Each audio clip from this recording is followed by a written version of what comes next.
빅버드 이석 근처에 가시면 진달래 동산이라는 곳이 있습니다. 이곳에 진달래가 피어나면 봄이 왔다는 기분도 들고 봄을 맞이한 빅버드를 느낄 수 있어서 기분을 좋아지게 만들기도 합니다.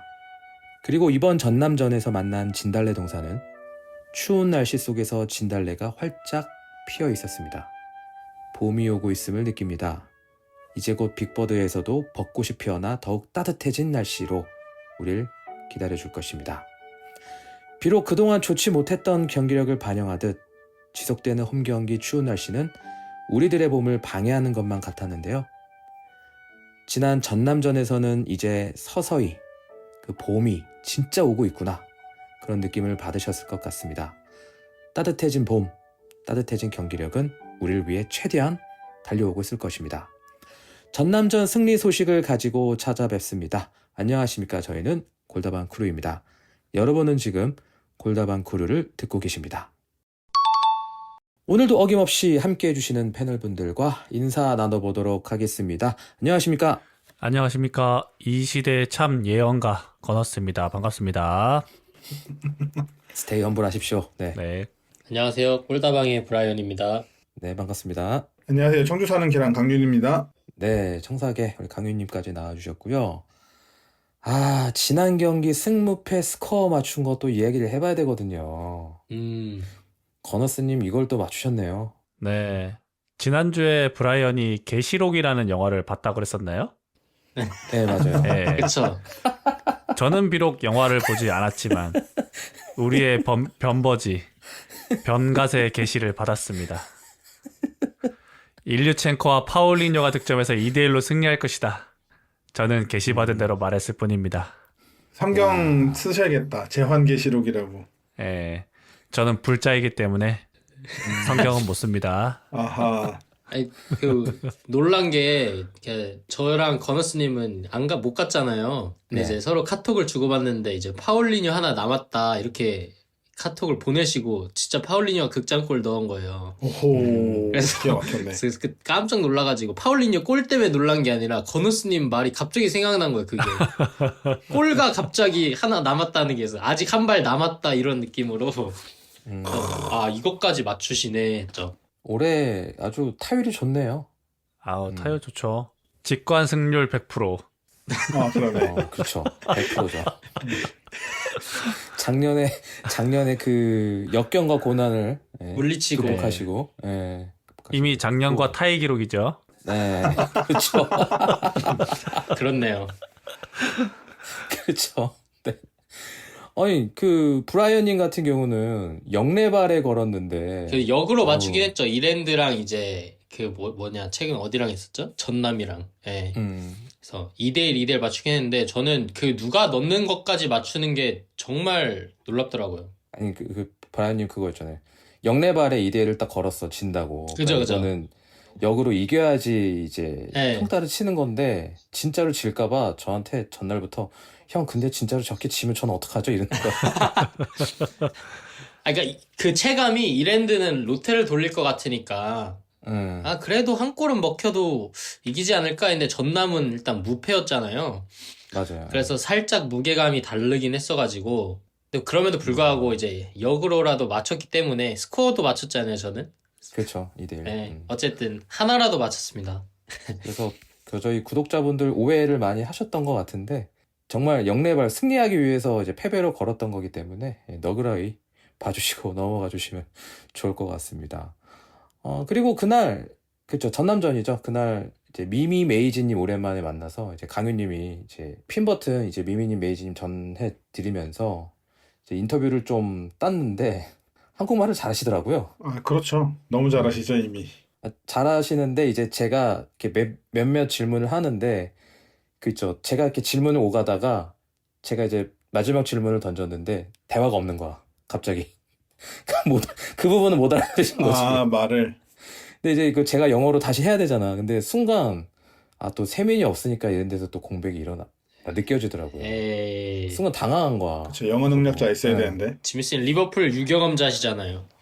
그 사투리가 좀 다릅니다. 사투리 말하면 더 잘하는데. 한번 시험해 볼게요, 제가. 여하튼 너무 오랜만에 만나서 반가웠고 또 대구에서 수원으로 맞아요. 이사하셨대요. 이거 네, 몰랐어요. 이사를 하셨다더라고요. 몰랐어요. 봤는데 그래서 와. 자주 뵐 것 같아요.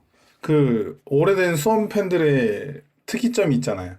수원에 안 살고 수원 산 적 없고 수원에 연고도 없고 지지자 동료들 제외하면 그 수원에 지인도 없는 게 그건데 딱 제가 그렇거든요. 저도 그렇고. 네, 그래서 수원으로 이사한 것이 너무 부럽습니다. 수세권이라니. 수세권. 예. 빅세권. 그래서 이제 자주 볼 수 있겠다. 그게 되게 좋은 것 같았어요. 너무 또 오랜만에 또 반가웠고요. 그래서 자주 경기장에서 봤으면 좋겠고, 듣고 계시는 분들께서도 딱 티가 납니다. N석의 이 두 분. 누가 봐도 와 계시다는 티가 나니까 또 인사 나누시면 또 반갑게 인사 맞아주실 거니까 또 그렇게 또 우리가 함께하는 맛을 또 느끼고 지내면 좋을 것 같네요. 또 이준 아버님 또 끝나고 또 예?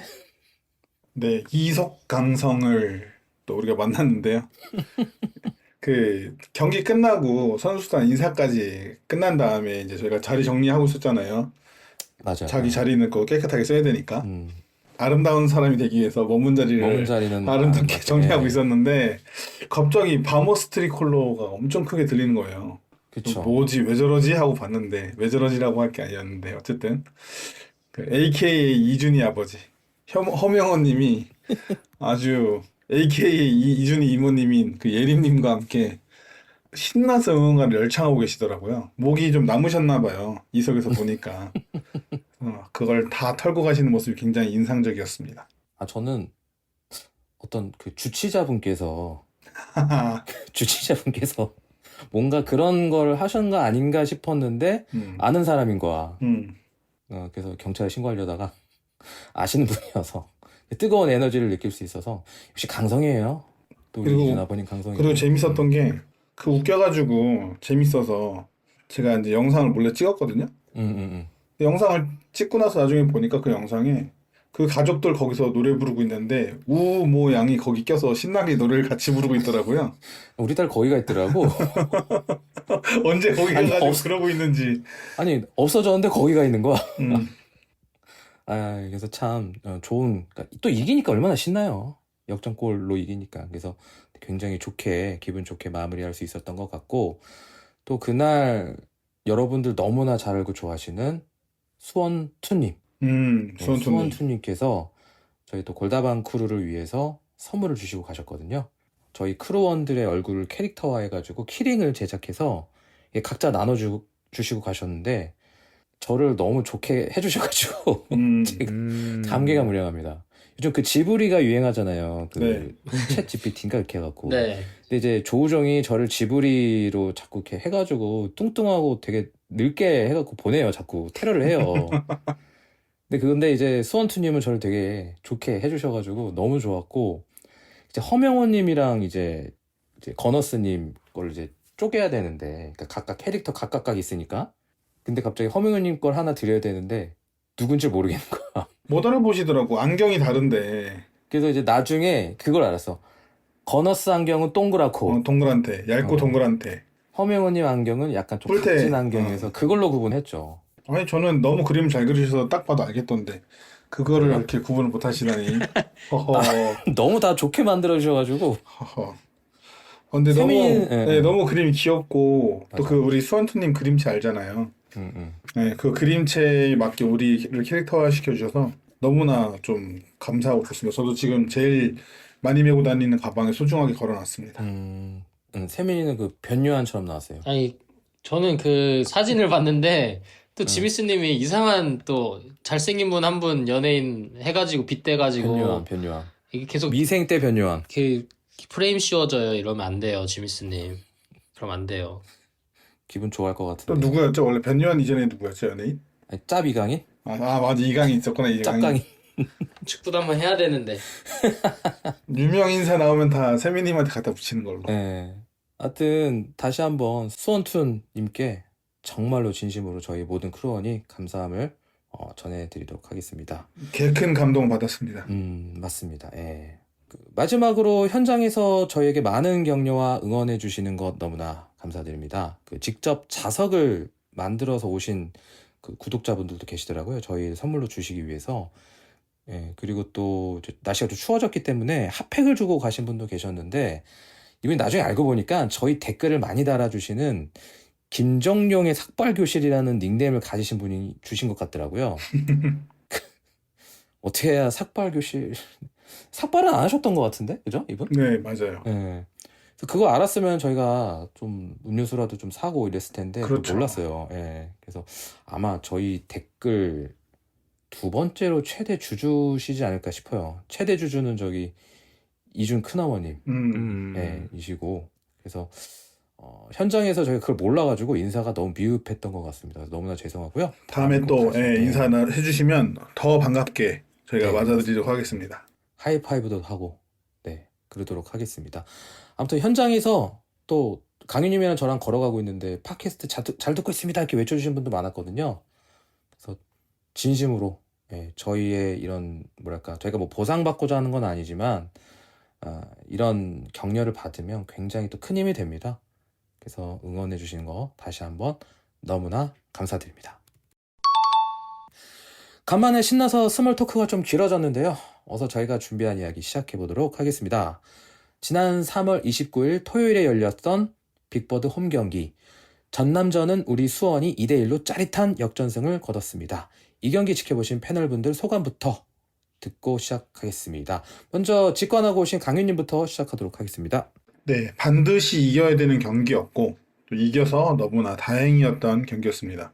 지난 코리아컵에서 우리가 승리를 가져오긴 했지만 리그는 아직 안 좋은 흐름에 놓여 있잖아요. 그렇죠. 예. 그래서 그 흐름을 깨는 게 굉장히 중요했는데 다행히 그 안 좋은 흐름은 깨고 이제 승리의 흐름으로 이어갈 수 있게 됐습니다. 만족스럽다고 하기는 아직은 좀 어려운 부분이 있어요. 아쉽긴 했죠. 네. 네, 아쉽긴 했어요. 그렇지만 제가 보는 기준에서 가장 중요한 기준인 의도가 분명한 경기 방식이 보여졌다라는 측면에서는 저는 또 그 부분은 굉장히 좋았고 또 극장골이라고 하잖아요. 추가 시간에 터지는 극장골이 터져서 이겼기 때문에 또 그것이 굉장히 짜릿하고 좋았습니다. 네, 좀 긍정적으로 소감을 이야기해 주셨고요. 계속해서 들어보도록 하겠습니다.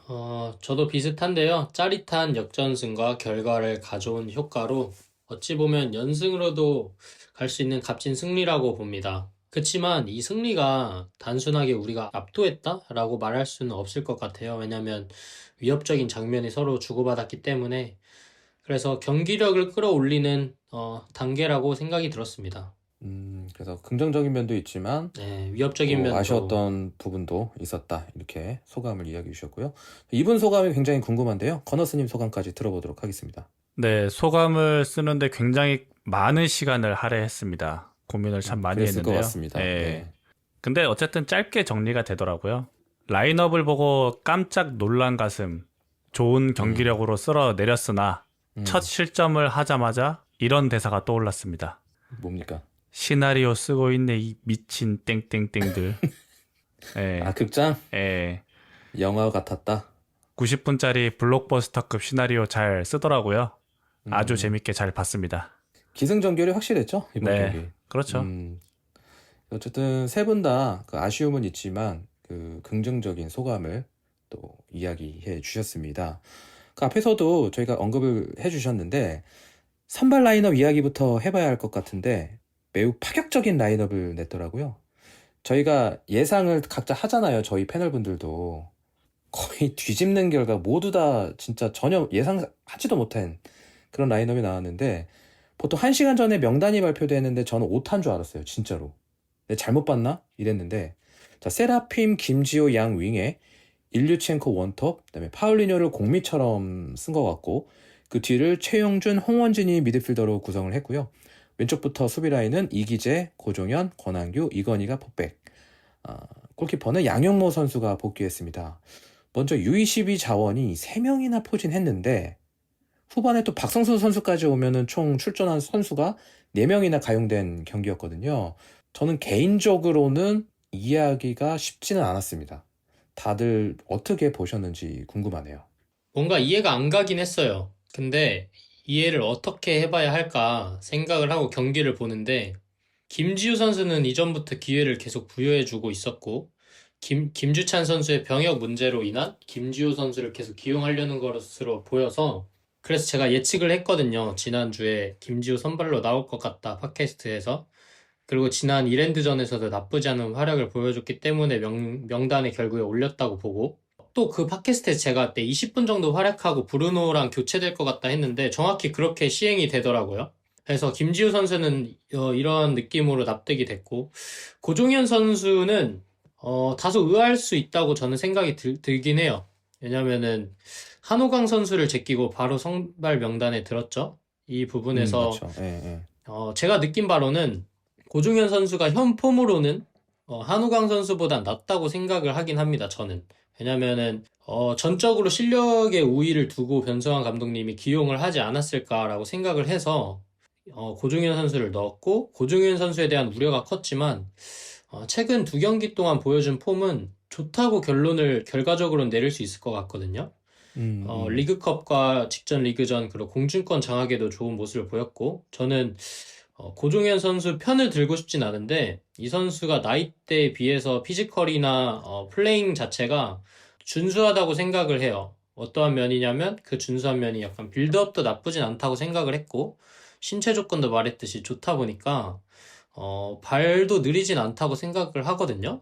그래서 최근 두 경기 동안에도 풀백 디커버를 잘 해주는 걸 보면서 이런 면에서 최근 한우강 선수보다 폼이 좀 더 나아서 기용을 했나라고밖에 생각이 들진 않더라고요. 그리고 마지막으로 전 이건희 선수 선발 기용에 대해서 사실 이해가 잘 안 됐어요. 약간 팀의 부주장인 한우강 선수와 정동윤 선수마저 다 벤치에 있는데, 정동윤 선수가 풀백이자 약간 인버티드로 들어오고 맡은 역할이 좀 많다 보니까 이러한 역할과 퍼포먼스를 지난 코리아컵에서 보여준 걸로는 이건희 선수가 리그에서도 증명을 해낼 수 있을까 싶었거든요.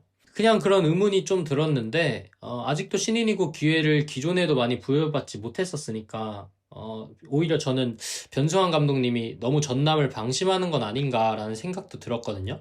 왜냐면은 전남이 그때도 말했듯이 양쪽 풀백이 좋잖아요. 공격도 활발하고 풀백에서 정동윤 선수가 이걸 나오겠다 아니면 많이 커버를 해주겠다 봤는데, 어쨌든 변수환 감독님은 이건희 선수에게 좋은 평가를 느꼈기 때문에 기용하신 것 같았고, 물론 전남 전에도 좋은 활약을 한 것은 맞지만 저는 현재로선 센터백은 사실 갈릴 수가 있다고 보는데, 풀백은 정동윤 선수가 선발 가야 기용에 된다. 가는 게 오히려 조금 더 적합하지 않을까라고 결과론적으로는 이렇게 생각이 들었습니다. 네. 그러니까 결론적으로는 이 세 선수들이 컨디션이나 폼이 좋았기 때문에 선발 자리를 차지했고, 다만 그 세 선수 모두 보여줬던 그 퍼포먼스는 좀 더 증명이 필요하다라는 의견이신 것 같고요.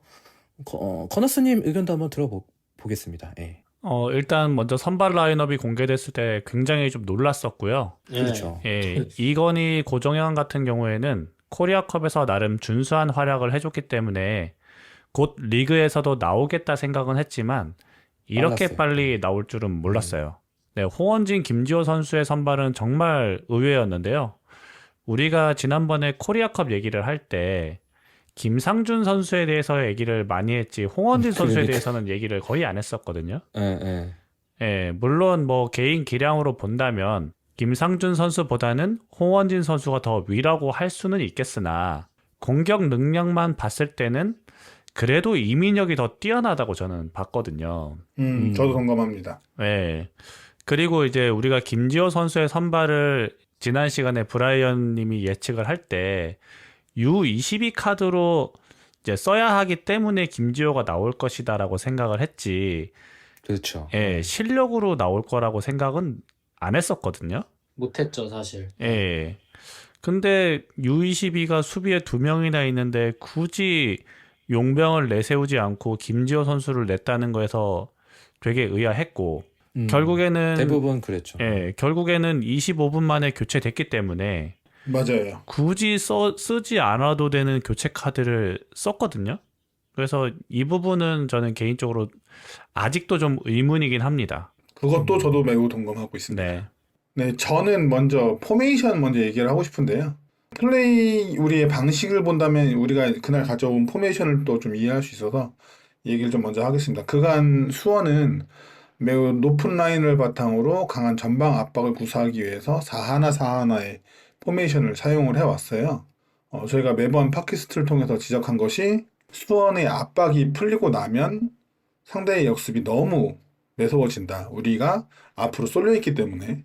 그래서 큰 위기를 맞는 것 때문에 이제 그거에 대한 불안감을 얘기를 했는데요. 변상환 감독이 그간의 문제를 해소하고자 기존에 비해 압박 라인을 좀 뒤로 물리고 미드필드에서 안정감을 갖는 지난주 팟캐스트 때 지미스님이 이 얘기를 한번 해줬죠. 안정감을 갖는 게 어떠냐라고. 요 4-2-3-1의 포메이션을 들고 왔다고 봤는데요. 지난 코리아컵 이랜드전에서 좋은 결과가 이 선택에 영향을 주지 않았나라는 생각을 해봅니다. 아무래도 네, 본인의 전술적인 성향과 실리를 동시에 고민하는 흔적이 보였고, 이 선택은 어쨌든 측면을 활용한 역습이 매서운 정남을 상대로 그래, 나름대로 잘 맞아 들어가서 저는 좋은 선택이었다. 잘 물러났다. 변성환 감독이 고집을 좀 내려놨다라는 생각을 좀 했고요. 그리고 특히 이제 홍원지 선수의 선발 투입을 권호스님이 말씀해 주셨는데, 어쨌든 전방에서 상당히 좋은 그런 뭐랄까요, 차단 등을 보여주면서 그 홍원지 선수의 기용 의도가 드러나기도 했습니다. 미드필드에서 어쨌든 적극적으로 싸워주면서 상당히 좋은 1차 전진선 역할을 해줬어요. 근데 저 역시도 이해가 안 가는 것이 권호스님 말한 내용과 거의 겹치긴 하는데요. 22세 이하 선수의 기용이었어요.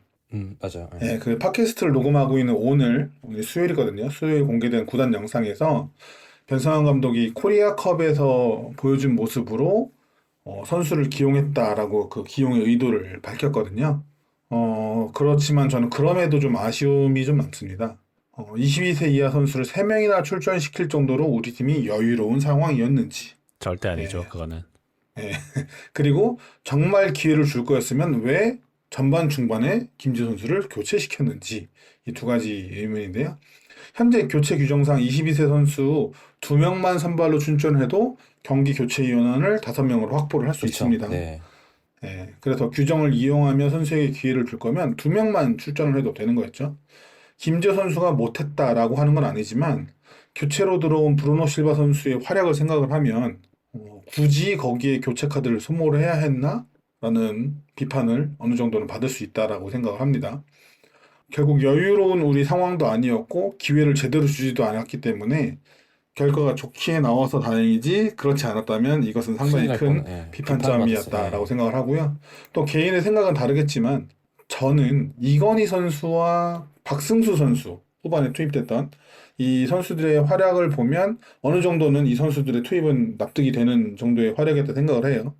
그렇다면 22세 카드가 후반에 박승수로 교체 카드를 조커 카드를 준비해 놨다면 22세를 한 명만 넣었어도 어쨌든 5명 그렇죠. 교체를 다 이용할 수 있는 거였거든요. 네, 그렇죠. 네. 근데 그럼에도 3명을 이용했다는 건 아직도 좀 의문이고 저는 이제 김지호 선수와 고정현 선수의 이제 교체 운용이 결국에는 문제가 좀 있었다라는 생각이에요.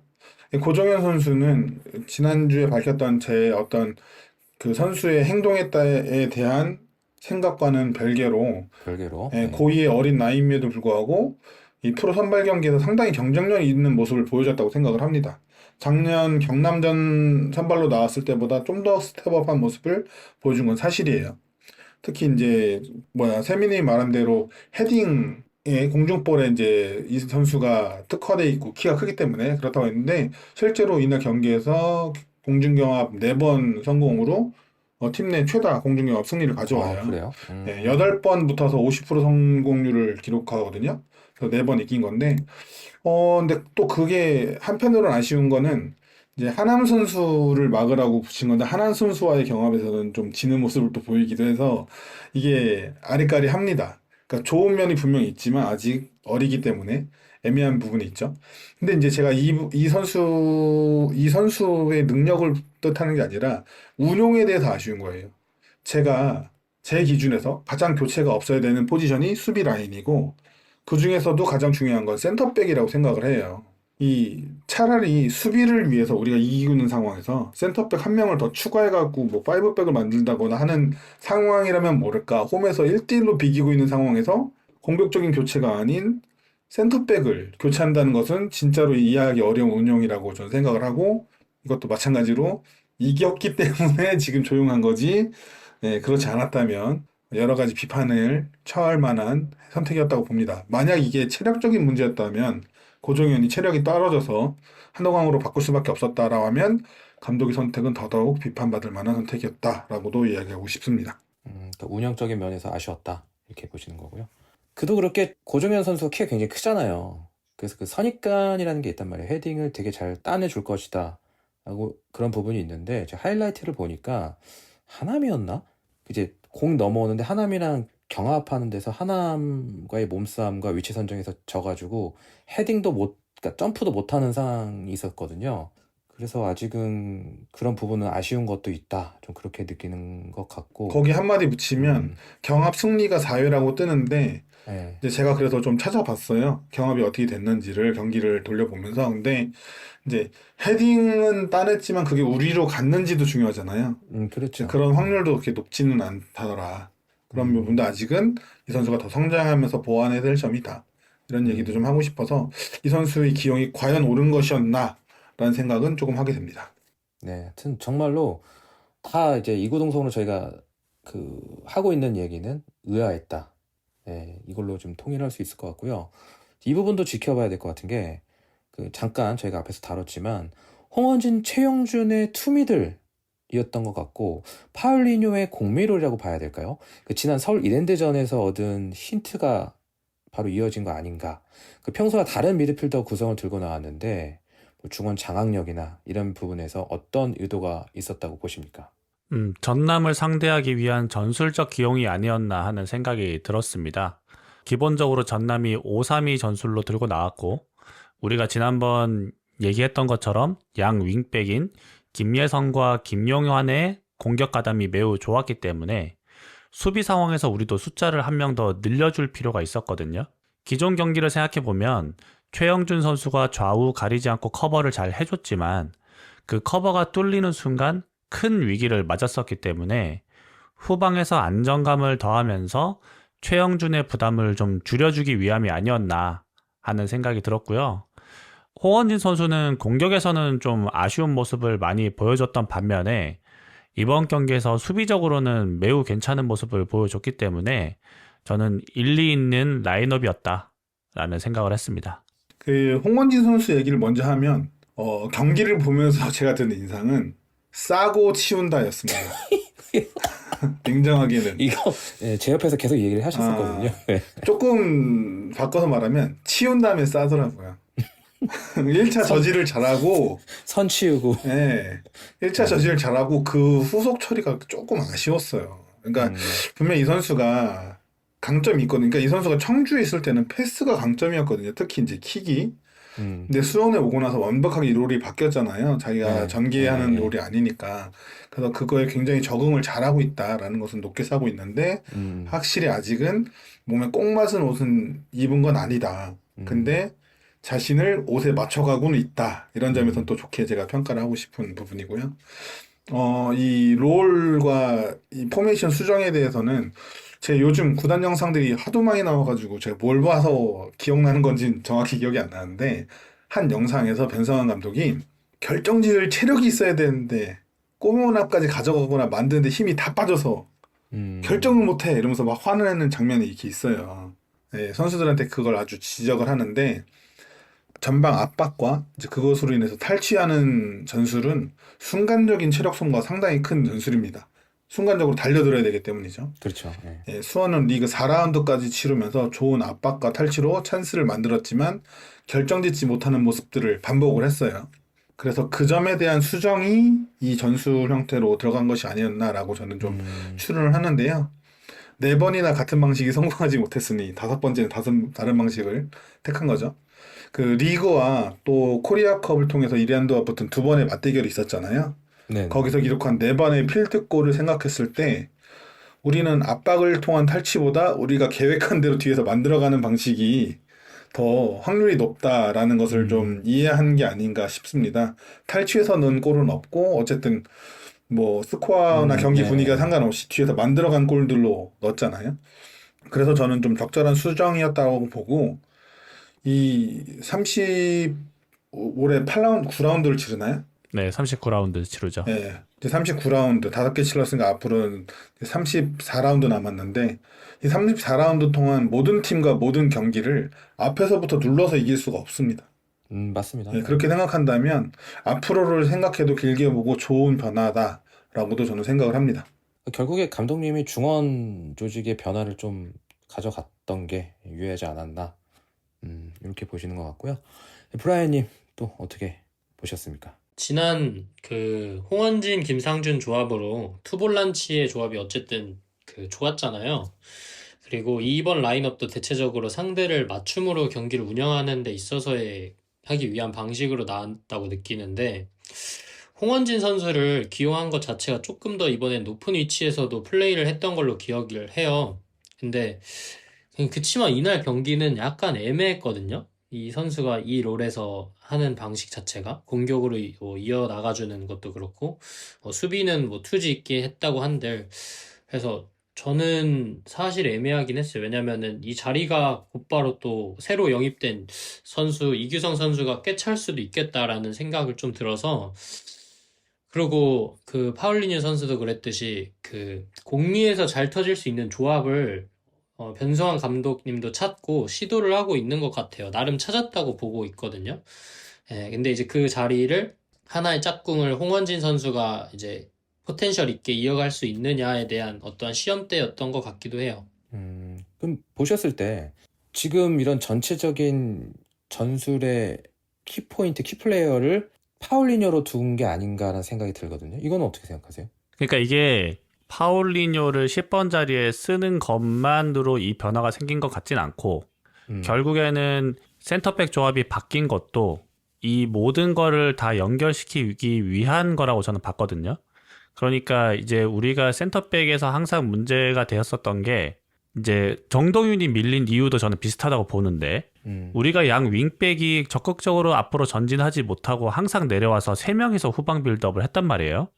그 이유는 미드필더 한 명인 최영준을 빼고 이민혁까지 올라가서 전방에서 많은 숫자를 배치하기 위해서 후방에 어쩔 수 없이 3명이서 수비 3명이 남을 수밖에 없고 그러면 어쩔 수 없이 측면에서 상대의 내려앉은 수비를 뚫기는 굉장히 어려웠었어요. 그런 문제가 있었었는데 이번 서울 이랜드전도 그렇고 이번 전남전도 보면 센터백들이 적극적으로 올라가면서 미드필더와 주고받을 수 있는 공간을 만들어주고 그럼으로써 양 윙백이 최대한 전진을 할 수 있었거든요. 그러면 그 윙백이 전진한 공간을 메우기 위해서는 홍원진이란 카드를 쓸 수밖에 없는 거고 그러면 홍원진을 내리면서까지 그러니까 공격에서 숫자를 하나 줄이면서까지 우리가 운영할 수 있었던 이유 자체도 파울리뉴의 개인 기량을 믿었었기 때문이 아닌가라고 저는 보고 있어요. 그러니까 결국에는 파울리뉴가 강현묵과 다르게 혼자 끌고 올라갈 수도 있지만 볼을 지킬 수 있는 역량도 있고 그리고 그 공간을 향해 뛰어갈 수 있는 선수에게 다이렉트로 찔러줄 수 있는 능력도 있기 때문에 변성환 감독이 후방에서 좀 더 수비적인 선수를 배치함에도 불구하고 우리가 전 경기보다 오히려 더 공격적으로 뛰어났다고 보여지는 이유 자체도 이 파울리뉴의 활약이 아니었나 저는 이렇게 생각합니다. 그거에 덧붙여서 저도 한마디 더 붙이면 일류첸코하고 파울리뉴의 조합이 이제 되어가고 있잖아요. 그렇죠. 그렇죠. 예, 그 조합을 사용하기 위해서는 결국에는 두 선수한테 공이 가야 돼요. 근데 우리가 이제 두 선수한테 공을 보내는 방식이 지금 두 경기를 봤을 때 반복되는 게 두 가지인데 하나는 이건희 선수에서의 킥입니다. 그러니까 그 킥이 일류첸코가 키가 되기 때문에 이건희 선수가 킥을 해야 되는데 그럼 이건희 선수가 어디서 킥을 해야 되냐? 이제 경기장을 세 등분으로 나누죠. 미들 서드, 파이널 서드 이렇게 뭐 이렇게 나오잖아요. 그 파이널 서드라고 하는 상대 진영 가까운 쪽에서의 킥을 이건희 선수가 많이 시도하는 모습을 볼 수 있어요. 즉 풀백을 많이 올리기 위해서는 우리가 포백이었을 때 오른쪽 풀백이 전진하면 그 변형 3팩처럼 이기재 선수가 안쪽으로 들어와서 자리를 만들어주고 그럼 그 자리에 대해서 커버가 될 때 최영준이 오른쪽 커버, 왼쪽 커버를 홍원진이 해줍니다. 건원스님이 이제 공격적인 면에서 파울리뉴 선수의 사용에 대해서 말씀해 주셨는데 이 일류첸코와 파울리뉴가 한 몸이라고 봤을 때 두 선수를 잘 활용하기 위해서는 좌우에서의 그 좌측 측면에서의 지원이 필요한 거고 그 지원을 필요하기 위해서는 이건희가 올리고 그럼 이 선수에 대한 이건희 전진에 대한 커버를 하기 위해서 투미들이 필요한데 이때 투미들이 홍원진, 최영준 조합이 가장 좋다라고 여겼던 건 아닌가라는 생각도 듭니다. 그럼 결국에는 파울리뉴의 공격력과 그 그쵸. 율리첸코의 파트너십 여기에 중점을 둬서 나머지 이 포메이션을 조직한 게 아닌가 이런 생각도 들거든요. 맞아요. 그러니까 강현무 선수가 공미로 나오면 음, 수비시 더 많이 내려옵니다. 파울리뉴보다. 그러면서 이제 체력 부담이 생기는데 파울리뉴 선수한테는 체력 부담을 좀 덜어주는 거죠. 수비적으로 더 많이 뛰어주는 선수를 미드필드 한 명 더 넣으면서. 앞으로 요 시스템이 계속 가는지도 한번 지켜보는 것도 좋은 또 관전 포인트가 될 것 같습니다. 자, 그리고 이 무슨 듀오처럼 좀 돼가고 있는데 권한규 선수와 이기재 선수가 뭐 거의 다이나믹 듀오급인데 삭발을 하고 나타났습니다. 누가 봐도 지난 인천전에 대한 속죄성의 행동이지 않나 싶은데 정작 그 두 선수는 더워서 밀었다. 물론 농담이겠지만 또 양영모 선수는 뭐 본인은 삭발은 안 된다. 이런 인터뷰도 또 했던 것 같고 이 두 선수의 활약상도 함께 다뤄봤으면 좋겠습니다. 이기재 선수는 그 이후로 흠없이 잘하더라고요. 뭐 코리아컵은 코리아컵이지만 2부에서는 탑급이라고 항상 생각을 하고 근데 올해 아직 많은 경기를 치르진 않았지만 작년보다는 좀 더 마음가짐이 다르다고 느끼긴 합니다. 약간 플레이를 해주는 것도 그렇고 1부에서도 사실 경쟁력 있는 풀백이라고 생각을 하고 두 선수 다 지난 인천점을 기점으로 좀 결의를 다진 것 같아요. 이렇게 보여지는 걸로도 그렇고 경기장에서 더 많은 거를 증명하려는 모습이 보이기도 하고 권한규 선수도 마찬가지로 일단 적응 중인 것 같긴 한데 자신한테 생각보다 기회를 더 많이 부여받고 있다고 저는 느끼거든요. 네, 사실 네. 그 일을 제가 뭐 만행이라 해야 되나? 그 사건을 만행이죠. 그렇죠. 제가 그 비행기 타고 오느라 못 봤는데 3일절이었어요. 근데 뭐 우리 선수가 만세를 했다고 하길래. 근데 아무튼 뭔가 그래서 스포츠. 그 일이 있고 난 후로 이렇게 기회를 많이 부여받을 줄 몰랐음에도 풀타임 소화를 해주면서 그 어쨌든 오랜 선수 생활을 했으니까 그래도 군더더기 없더라고 이 선수도. 이랜드전에도 후반 추가 시간에 저희가 한번 먹힐 뻔한 게 있었는데 그 세이브 하나를 해주었었고 몸살려서. 그래서 전반적으로 폼은 나쁘진 않은 것으로 보이나 다른 선수들도 비롯해서 기존의 문제였던 좀 집중력을 잃지 않으려고 하는 것 같아요. 고참으로서. 예, 그런 모습이 보였습니다. 코너스님은 어떠셨어요? 네, 고참 둘이서 아주 폭삭 밀었죠. 폭삭 밀어쓰다. 귀엽던데 나. 네. 폭삭 밀었다. 지미스님도 제가 하시나요? 제가 데이터를 찾아보니까 이번 전남전에서 가장 많은 패스를 시도한 선수가 권한규와 이기재 두 선수였습니다. 또 그랬군요. 예. 권한규 선수는 오른쪽에서 이기재 선수는 왼쪽에서 공격 시에 아주 양질의 패스를 뿌려줬고 권한규 선수는 후방에서 안정적인 패스를 보여줬는데요. 이거는 제 그냥 개인적인 느낌입니다. 네네네. 권한규 선수 뛰는 걸 보면 어딘가 모르게 살짝 어설퍼 보이거든요. 무슨 말 할 건지 예상이 되는데. 뭔가 좀 급해 보이고 약간 불안해 보이는데 되게 또 침착하게 잘해요. 이게 어떤 느낌이냐면 우리가 이제 조기축구나 이런 데 나갔을 때 뭐 패스하는 폼이나 슛하는 폼을 보면 저 사람은 운동신경 그렇게 딱히 좋아 보이지 않는데 이런 사람들 있잖아요. 딱 그런 느낌이거든요. 막 몸이 막 날렵하고 날씬하고 이런 느낌은 아닌데 탁 치면 제껴질 것 같고 툭 치면 뺏을 것 같은데 절대 못 뺏는 그런 느낌이에요. 어쨌든 두 선수가 고참답게 이번 경기도 되게 무난하게 잘했다 이렇게 생각합니다. 그 권한규 선수가 나무위키에 보면 가만히 있어도 아무 이유 없이 우스워 보이거나 뜬금없이 웃긴 상황이 생긴다는 이유로 팬들한테 FC 서울 시절에 우수저라고 불리면서 컬트적인 인기를 얻었다라고 적혀 있거든요. 근데 그 얘기를 듣고 나서부터 이상하게 이제 벌써 우리 팬들은 왕규 형이라고 부르더라고. 왕규 형. 형 됐구나 벌써. 네. 근데 이제 벌써 그 3.1절 만세 사건은 지나간 이제 일이 돼버리고 우리 선수가 되니까 또 호감이 생기잖아요. 그렇죠. 제가 왠지 웃긴 것 같아요. 그 경기 중에서도 약간 이 선수가 오리공댕이 기질이 있는데 그 스털링 생각하시면 될 것 같아요. 그런 느낌으로 이제 자세를 취해서 그런지 비하가 아닙니다. 근데 여러분. 이 선수 별명이 그 쌈다이크인 거 아시죠?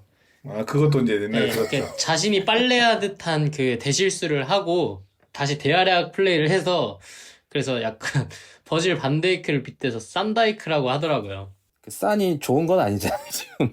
근데 아무튼 그 웃긴 장면이 많아요. 이상하게 뭐 수비하면서 수비 상황에서 공 소유하는데 힐킥으로 돌리질 않나. 왜 저래 갑자기 이런 게 있어요, 종종. 그런 게 있는데 그런 게 진짜로 냉정하게 제가 한호강 선수를 굉장히 좋아하지만 한호강 선수가 그러면 다들 난리가 날 것 같은데 그 이미지 때문인지 권한규 선수가 그러면 왠지 웃고 우스워하고 넘어가는 그런 상황이 되는 것 같아서 뭐 선수 개인에겐 좋은 이미지 같긴 해요. 심각하게 나쁘게 이미지는 아니니까. 그래서 뭐 그렇게 좀 친근한 이미지로 재밌게 더 플레이도 잘해줬으면 좋겠다라는 생각도 듭니다. 아니, 그러니까 라커룸에서도 붙어 있더라고요, 내내. 그래서 새로운 듀오가 탄생한 거 아닌가. 예, 그래서 눈여겨보겠습니다. 형님들의 각성 아주 눈여겨 좋게 봤다는 거 이야기하고 넘어가도록 하겠습니다. 제가 이날 경기장에 늦게 도착해가지고 0대 0인 줄 알았거든요, 그 상황이. 그래서 이 0대 0인 것도 화가 나고 입장을 했는데 전광판을 보니까 0대 1 먼저 실점을 했더라고요. 우리 실점한 장면 한번 복귀해 보도록 하겠습니다. 실점 장면 건너스님께서 설명해 주시면 좋을 것 같네요. 네, 전반 32분 경이었습니다. 중계로는 전 상황이 명확하게 나오지가 않아서 알 수는 없는데 아마도 후방에서 볼을 돌리다가 권한규 선수가 이건희 선수에게 패스를 준다는 것이 짧으면서 정주영 선수에게 잘린 것처럼 보이거든요. 그러면서 뒤에서 오버래핑한 김예성 선수에게 볼을 내주고 측면으로 빠르게 올라갑니다. 김예성 선수가 정주영 선수에게 패스하고 하프 스페이스 공간으로 뛰어 들어갔고 정지용 선수가 다시 그 공간으로 패스를 내줬는데요. 볼을 받은 김예성 선수가 바디 페인팅으로 최영준 선수와 거리를 넓히고 반대편으로 크로스를 올린 것이 정강민 선수 앞으로 떨어지면서 정강민 선수에게 실점을 허용하고 맙니다. 그럼 우리가 실점했던 장면을 보면서 우리의 어떤 면이 잘못되었다고 보시는지 의견 한번 들어보도록 하겠습니다.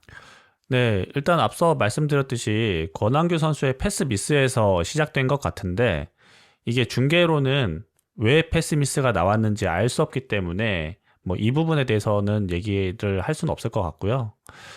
이날 전남은 계속해서 정지용과 김예성을 활용해서 우리의 오른쪽을 집요하게 노렸습니다. 선발로 나온 김지호 선수가 공격 쪽에서는 잘 보이지 않았지만 수비 상황에서는 김예성이 볼을 잡더라도 앞으로 전진하지 못하도록 잘 막아줬는데요. 맞습니다, 맞습니다. 예, 그런데 이 상황은 전남의 역습 상황이었기 때문에 브루노 실바의 수비 가담이 느렸고 이건희 선수와 약간 미스 커뮤니케이션이 난 것처럼 보였어요. 브루노 실바 선수 입장에서는 이건희 선수가 돌아 들어가는 김예성 선수를 따라갈 줄 알고 정지영 선수를 마크하려는 것처럼 보였었거든요. 뭐 제 개인적인 생각이지만 어쨌거나 윙백의 마크맨이 공격수이기 때문에 브루노 실바가 끝까지 따라갔어야 하지 않나라는 생각이 들었고 그 다음에 이기재 선수가 공을 주시하다가 뒤에 있는 정강민 선수의 움직임을 아예 놓치거든요. 그래서 이 수비 상황에서의 이 집중력이 실점으로 이어지지 않았나 이런 생각을 했습니다. 그럼 경기장에서 직접 보셨던 강효님은 어떠셨습니까? 네. 그 현장에서 골 장면을 봤을 때는 어이가 좀 없었어요. 그 박스 안에 우리 선수들이 어이없는 실점이었군요. 네, 우리 선수들이 박스 안에 훨씬 많은데도 불구하고 너무나 쉽게 프리체스를 줬기 때문인데요.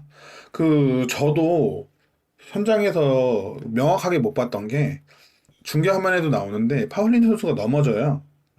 그리고 그거에 대해서 이제 항의하다가 공이 넘어가면서 어쩌다 보니 어느새 우리 오른쪽이 공격당하고 있더라고요. 근데 중계에서도 파울린 선수 넘어져 있다가 갑자기 화면이 돌아가고 권한규 선수 앞에서 정지용 선수가 공을 탈취하는 장면이 나오죠.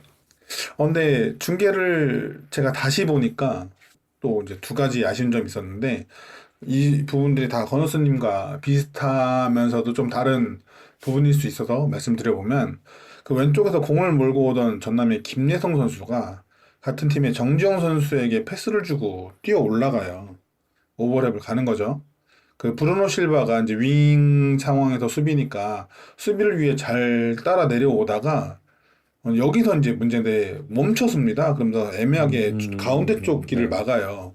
그러면서 졸지 이건희가 두 명을 한 번에 상대하는 상황이 나오고 좋은 공간으로 뛰어가는 김예성에게 너무나 쉽게 패스가 전달됩니다. 이날 경기에서 무척 훌륭한 활약을 보여준 브루노 실바지만 이 한 장면만은 아쉬웠습니다. 건우스님이 말씀하신 대로 쭉 따라와서 이건희가 오버래핑하는 선수를 마킹할 수 있도록 공 잡은 선수한테 붙어주던가 아니면 오버래핑에 올라가는 김예성한테 끝까지 따라 붙던가 둘 중에 선택을 브루노 실바가 분명히 해줘야 되고 그래야 이제 이건희 선수도 수비에서의 안정감이 생기는 거거든요. 근데 이런 부분이 안 되고 달려오다가 그냥 멈춰서는 이 판단이 일단 첫 번째로 굉장히 아쉬웠고 네. 두 번째로는 이제 우리 기준 우측면에 돌파하던 상황에서 중앙 미드필더인 최영준 선수가 커버하기 위해 김예성에게 달려듭니다.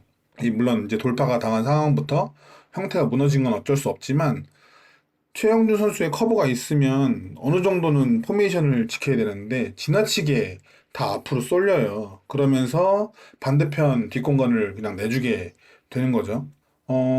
그리고 그 크로스가 그리 좋은 크로스는 아니었습니다. 그러니까 정경민 선수의 마무리도 물론 좋았어요. 그거는 사실이지만 그래도 이 순간적으로 박스에 6명이나 있던 수비가 상대적으로 2명밖에 없던 하남 선수가 쇄도하고 그거는 고종현 선수가 마크를 하거든요. 그 뒤에 있는 정광민 선수에게 완벽하게 프리 찬스를 준 거는 굉장히 아쉽다. 수비에서의 집중력도 굉장히 문제가 있었다. 순간적으로. 그러니까 우리가 이 한 번씩 이렇게 놓는 장면이 분명히 생기고 이거는 뭐 축구기 때문에 어쩔 수 없는데 이때마다 매번 실점을 한다는 것에 대해서는 한번 또 고민을 해봐야 되지 않나라는 생각도 합니다. 이게 선제 실점을 당하면 그 경기를 정말 어렵게 끌고 갈 수밖에 없기 때문에 특히나 대부분의 팀들이 우리를 상대로 이제 라인을 내리기 때문에 선제 실점은 거의 패배와 다름없다라고 그 인식을 깔고 가야 돼요. 그래서 정말 조금 더 집중해서 수비력을 좀 가다듬었으면 좋겠다는 생각을 이번 실점을 통해서 다시 한번 해봤던 것 같습니다. 네, 좌 세라핌, 우 브루노 실바가 전반 중반부터 가동되었는데 레오가 부상 여파로 못 나오면서 공격진의 외국인 용병 자원 4명을 모두 기용했던 첫 경기가 아니었나 싶은데요. 공미 파울리뇨, 원톱 일류첸코까지 해서 이 4인 체제에 대한 경기력, 뭐 효율이나 뭐 호흡 등 이 부분 어떻게 보셨는지 궁금하네요. 우선 세라핌 선수는 왼쪽이 훨씬 더 익숙해 보였어요. 이 선수도 그 트랜스퍼 마크트 기준으로 왼쪽이 주 포지션이라고 뜨는 선수라 포지셔닝도 이 공을 받아서 전진하는 모습도 왼쪽이 더 능숙해 보였습니다. 그리고 지난 코리아컵에서 마찬가지로 브루노 실바가 오른쪽에서도 상당히 좋은 모습을 엄청나더라고요. 이번 경기에서도 보여줬기 때문에 지금의 형태가 오히려 유지되는 것이 더 좋다라고 생각을 합니다. 거기다가 이제 파울리뉴도 좌측 측면이 이 선수에게도 좀 더 익숙한 선수거든요. 그래서 왼쪽으로 가담해서 해주는 플레이를 종종 보여줍니다. 그래서 세라핌이 혼자 하는 것보다는 파울리뉴의 가담으로 인해서 만들어가는 것이 더 좋기 때문에 이런 호흡도 기대해 볼 수 있다라고 생각이 들고요. 왼쪽에서는 우리가 이제 만들어 가려고 한다면 오른쪽에서는 브루노 실바의 솔로 플레이를 활용하는 방식을 좀 취한다라고 저는 보고 있는데요.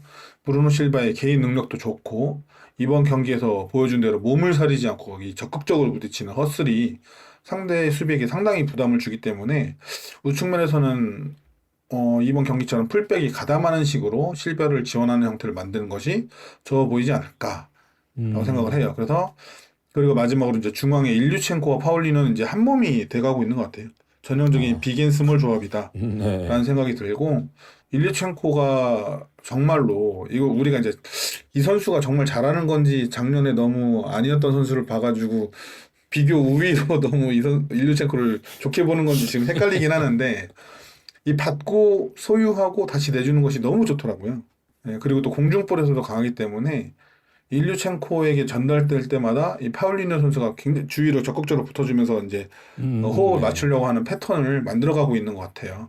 이게 이제 우리가 훈련도 훈련이지만 선수들이 친해지고 같이 뛰면서 리그를 계속하면서 이 선수들이 즐겨하는 플레이가 어떤 건지 서로가 알아가는 게 굉장히 중요하다라고 하더라고요. 그것만 좀 더 올라온다면 앞으로도 훨씬 매력적이어질 것 같아서 좀 기대가 된다라고 말씀드리고 싶습니다. 네, 브라이언님 의견도 한번 들어보겠습니다. 일단 레오는 부상으로 제대로 판단하기에는 어렵고 세라핌 선수를 이 선수 제외하고는 나머지 선수들은 사실 돈값을 제대로 해주고 있다고 생각을 해요. 뭐 일류첸코는 톱에서 사실 아까 말씀하신 것처럼 득점뿐만이 아니라 원래 연계도 좋은 선수여서 연계조차도 잘 해주고 있고, 브루노 실바는 원래는 좌윙이지만 우윙에서도 찬스 메이킹을 잘 만들어주고 있죠. 그리고 파울리뇨는 점점 폼이 많이 올라오고 이번 MVP까지 받은 선수이기 때문에 맞아요. 예. 의심할 여지가 없고, 또한 이 셋은 어느 자리에 넣어도 지금 좋은 폼을 보여주고 있다고 생각해요. 각자 증명을 해주고 서로서로 공격 포인트를 차차 쌓고 있다고 생각을 해서, 또 이 선수 3명이 그 후보에 들었잖아요. 그래서 이 부분에서도 좋은 평판을 내릴 수 있는 반면, 세라핌 선수가 현재까지 보여준 퍼포먼스나 그 공격 포인트가 좀 많이 아쉽다고 생각이 들더라고요. 왜냐면은 자신이 제일 잘 뛸 수 있고 주 포지션인 좌측 윙에서도 어떻게 보면은 아쉬운 퍼포먼스를 보여주었고, 직전 경기에도. 그럼에도 불구하고 또 이 선수가 값이 제일 비싸다고 해요. 일단 외인 4명 중에 제일 비싼 선수가 세라핌이다 라고 했는데, 가격을 계속 집착을 하다 보니까 가격에 비해 너무 아쉽다라고 아직은 이렇게 판단을 내릴 수 있을 것 같고, 결정력적인 좀 문제가 아쉬워서 이게 빨리 좀 터져줘야 할 것 같아요. 결정력적인 게 터져줘야지 우리도 기대감을 크게 걸고 있기 때문에. 그래서 움직임은 여전히 나쁘진 않다고 생각을 들거든요. 2대1 패스 주고 네. 이렇게 어깨 넣고 뚫고 하는 것들은 좋은데, 말씀하셨다시피 좀 마무리를 잘 해줘야 될 것 같다라고 생각이 듭니다. 세라핌도 혈이 좀 뚫려야지 될 것 같아서 득점이 좀 하나 터져주면 어떨까라는 생각도 들고, 판타스틱 4, F4가 좀 되어주길 바라는 마음이 좀 크거든요. 우리 수원의 F4가 되어주길 정말로 진심으로 빌어보도록 하겠습니다. 수원이 동점골 넣기 전까지 전남에게 선제 실점도 당하고, 그리고 또 전남의 골문을 뚫기 어려워 보였습니다. 이것은 전남이 잘했다고 보시는 건지, 아니면 우리 수원이 제대로 공략을 못했다고 보시는지, 좀 어떤 관점을 갖고 계시는지 궁금하네요. 수원이 공략을 잘 했는데요. 마무리가 아쉬웠다고 보는 게 맞을 것 같아요. 공략까진 했는데 네, 마무리가 아쉬웠다. 네. 전반에 우리가 6차례 슈팅을 시도를 했는데 단 하나의 유효 슈팅도 연결하지 못했거든요. 맞습니다. 아쉬운 부분이죠. 전남이 수비 상황에서 5백을 사용했잖아요. 그러니까 평소 같으면 측면에서 크로스를 활용한 공격을 많이 시도했을 텐데, 이날은 측면보다는 중앙으로 볼을 투입하는 경우가 많았습니다. 양 센터백인 권한규와 고정현이 볼을 몰고 적극적으로 전진하면서 상대의 미드필더로 하여금 우리의 윙백에게 붙지 못하도록 수비를 끌어당기고, 측면 공격수는 상대의 센터백 하나를 끌고 측면으로 빠지면서 중앙에서 3대3 동수를 만드는 장면이 여럿 나왔는데요. 일류첸코의 장점 중 하나의 연계를 적극적으로 활용하는 모습이었습니다. 물론 상대가 충남 아산처럼 라인을 완전히 내리지 않았기 때문에 가능했던 부분도 있겠지만, 확실히 공격 전개 과정이 라운드를 거치면서 점점 좋아지고 있다고 느꼈고요. 공격수들의 움직임도 전처럼 뒷공간으로 뛰거나 기다려서 받으려 하지 않고 유기적으로 움직이는 모습을 보이는 등 점점 좋아지고 있습니다. 그래서 조만간 내려앉은 팀을 상대로도 원투 펀치를 제대로 날려줄 수 있을 것 같다 하는 생각이 들었습니다. 네, 또 계속해서 들어보겠습니다. 저도 거의 같은 얘기인데요. 기록으로도 수원이 그 기록한 15개의 슈팅 중에 6개를 전반에, 9개를 후반에 기록했는데요. 유효 슈팅만 보면 전반에 0개, 후반에만 8개입니다. 그만큼 전반에 조금 뭐 공격 기록이 좀 아쉽다라고 볼 수 있는데, 또 이 경기 장면만 보면 기록으로 보이지 않는 좋은 장면들이 분명히 있었어요. 전반 초반 만들었던 세라핌의 그 박스한 인사이드 슈팅이나, 오른쪽에서부터 쭉축축 파울리뇨 인류에서 다시 세라핌까지 연결돼서 세라핌이 인사이드로 감았던 ZD 했던 그 슈팅, 아니면 일류첸코가 날카로운 중거리 슈팅 했던 장면들 생각하면 그거는 뭐 유효 슈팅이 아니었지만 굉장히 날카로웠죠. 그래서 전남이 그 잘한 것보다 제가 느끼기에는 건너스님 말처럼 우리가 좀 스스로의 아쉬움이 좀 더 있다.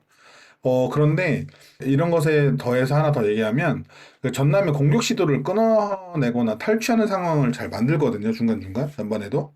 근데 그것을 다시 뺏기거나 굉장히 어이없게 방출해내는 상황이 많았어요. 그래서 그런 것을 공격 기회로 살리기만 했어도, 아니면 안정적인 소유를 좀 가져가기만 했어도 훨씬 더 밀어붙이는 전반전이 됐을 것 같은데, 그게 안 된 게, 저 압박 후에 그 탈취한 것으로 재공격 시도하는 게 잘 안 된 게, 그게 좀 아쉬우면서 전술적인 의도가 좀 무색해진 게 아닌가라는 생각도 들었습니다. 그 홍원진이 보여줬던 그렇죠. 네. 싸고 치운 거.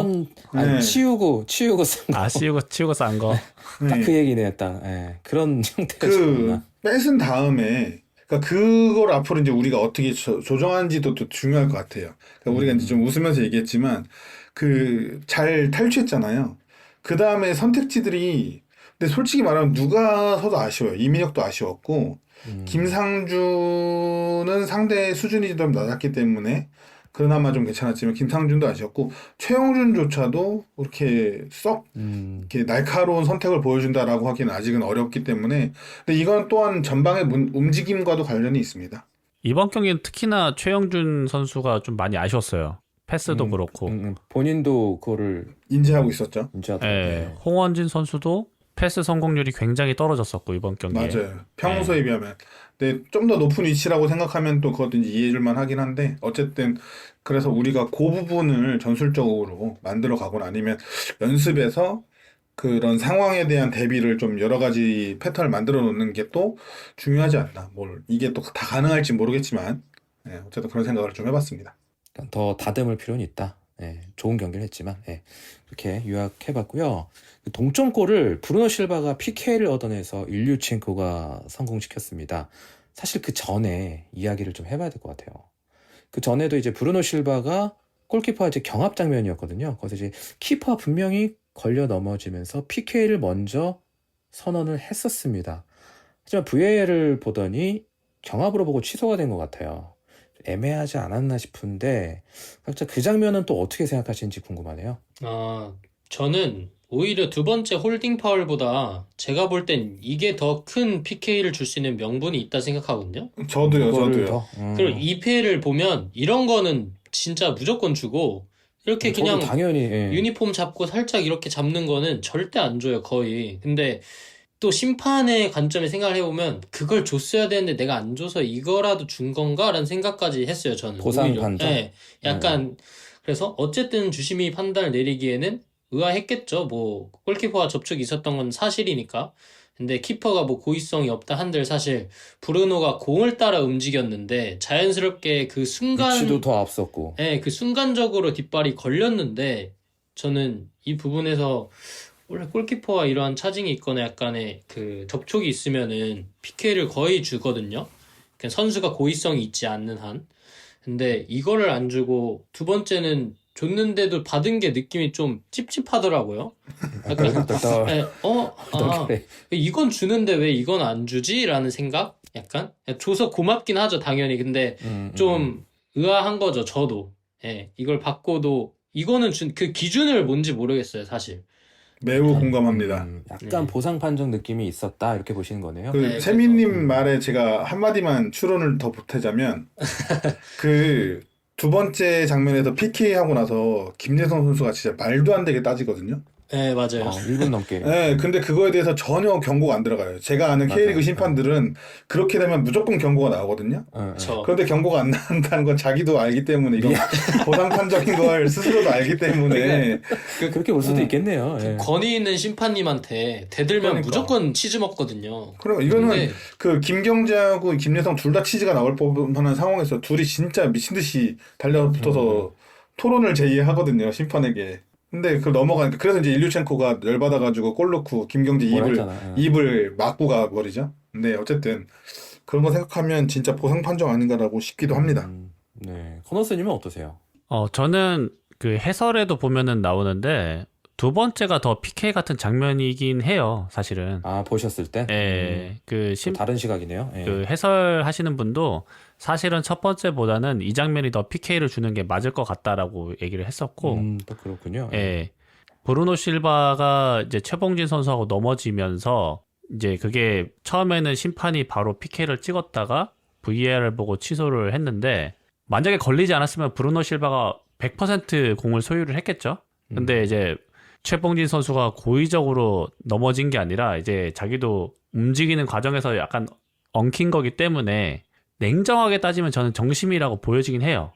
근데 만약에 우리가 전남과의 똑같은 상황에서 그런 장면이 나왔었다면 그러면 그러면 그때도 지금처럼 PK를 안 줬을까 상대한테. 저는 양영모 옐로까지 줍니다.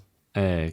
우리 우리였다면 네. 만약에 최봉진이 아니라 양영모였다면 상대가 PK를 얻어가지 않았을까 하는 그니까요. 그런 찝찝함이 저는 좀 들어요. 예. 또 그런 시각을 예.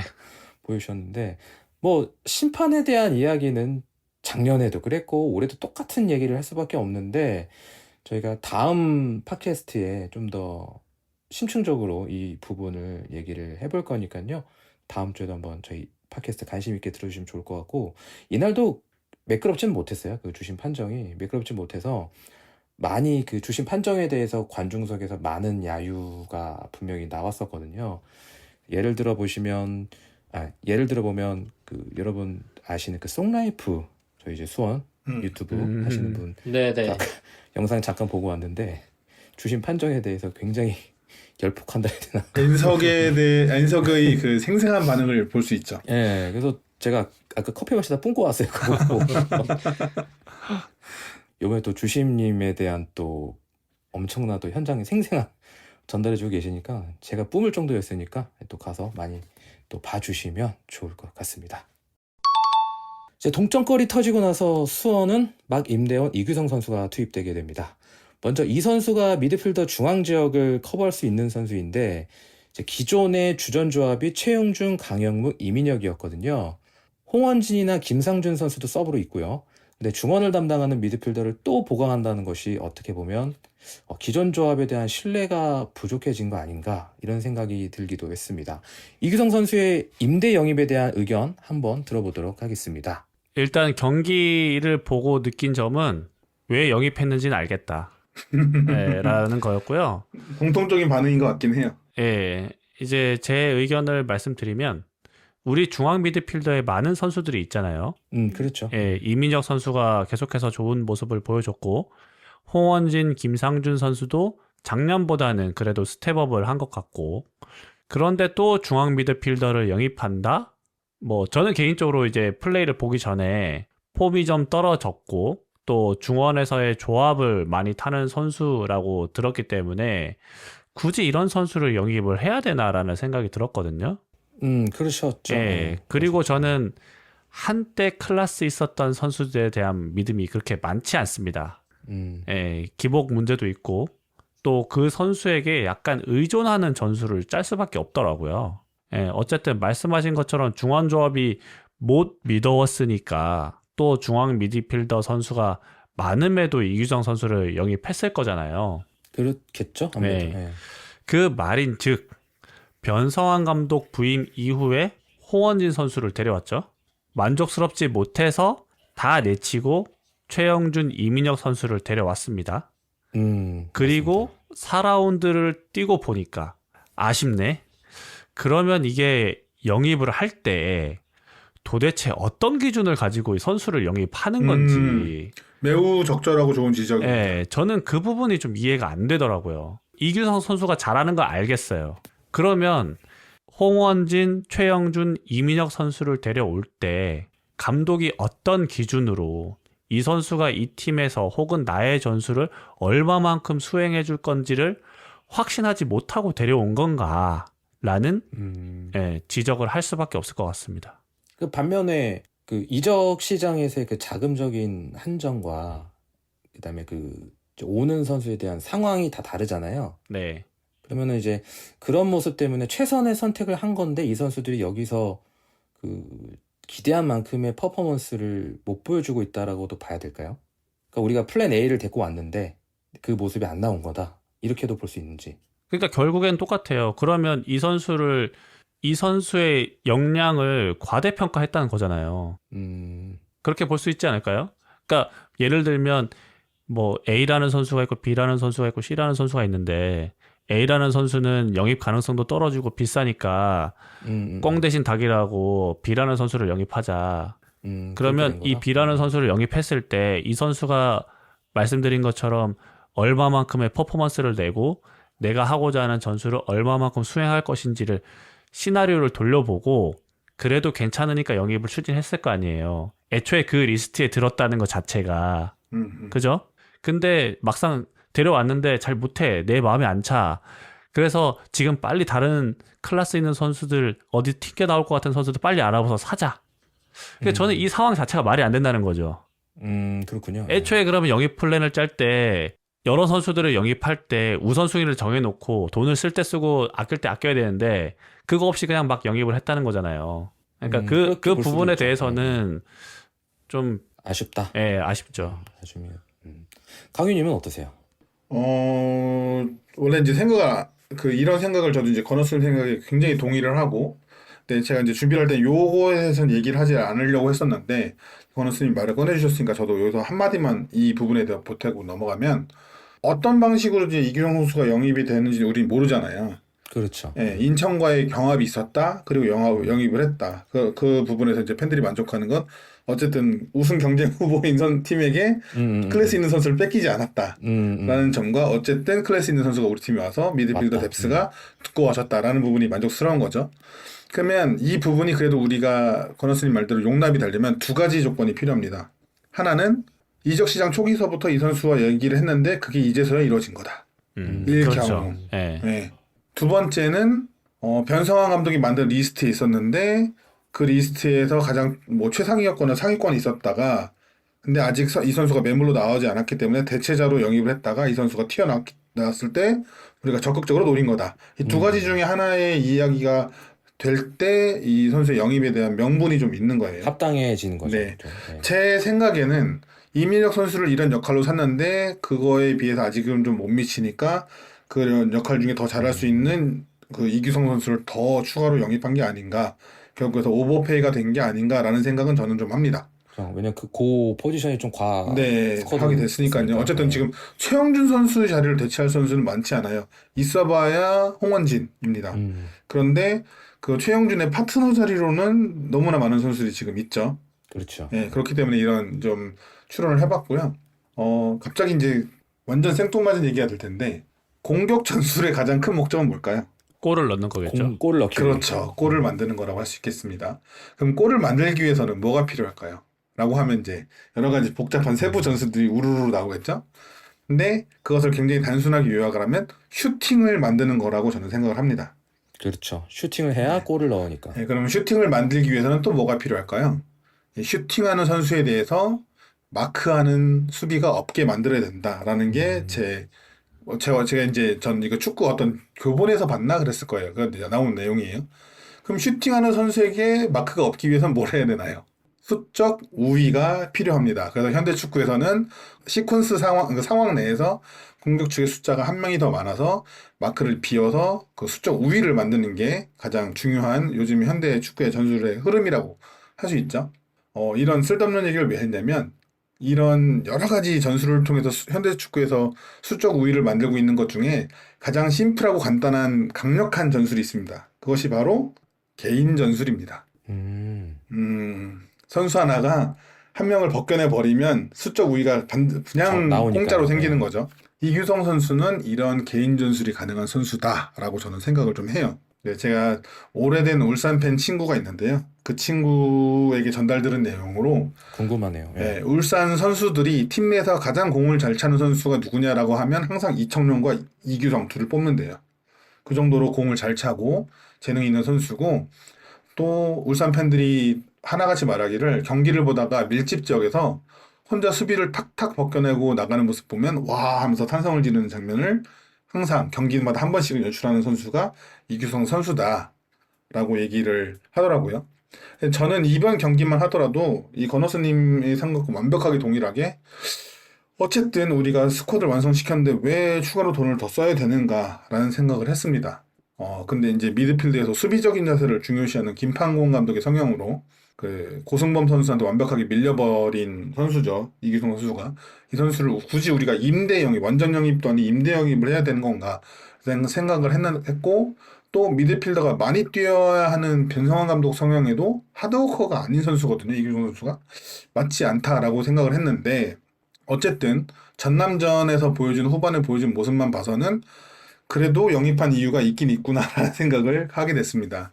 이 개인 기술, 제가 앞서 길게 말했던 수적 우위를 만들 수 있는 가장 간단한 전술, 바로 개인 전술이 이규성 선수에게 있다는 걸 느껴서인데요.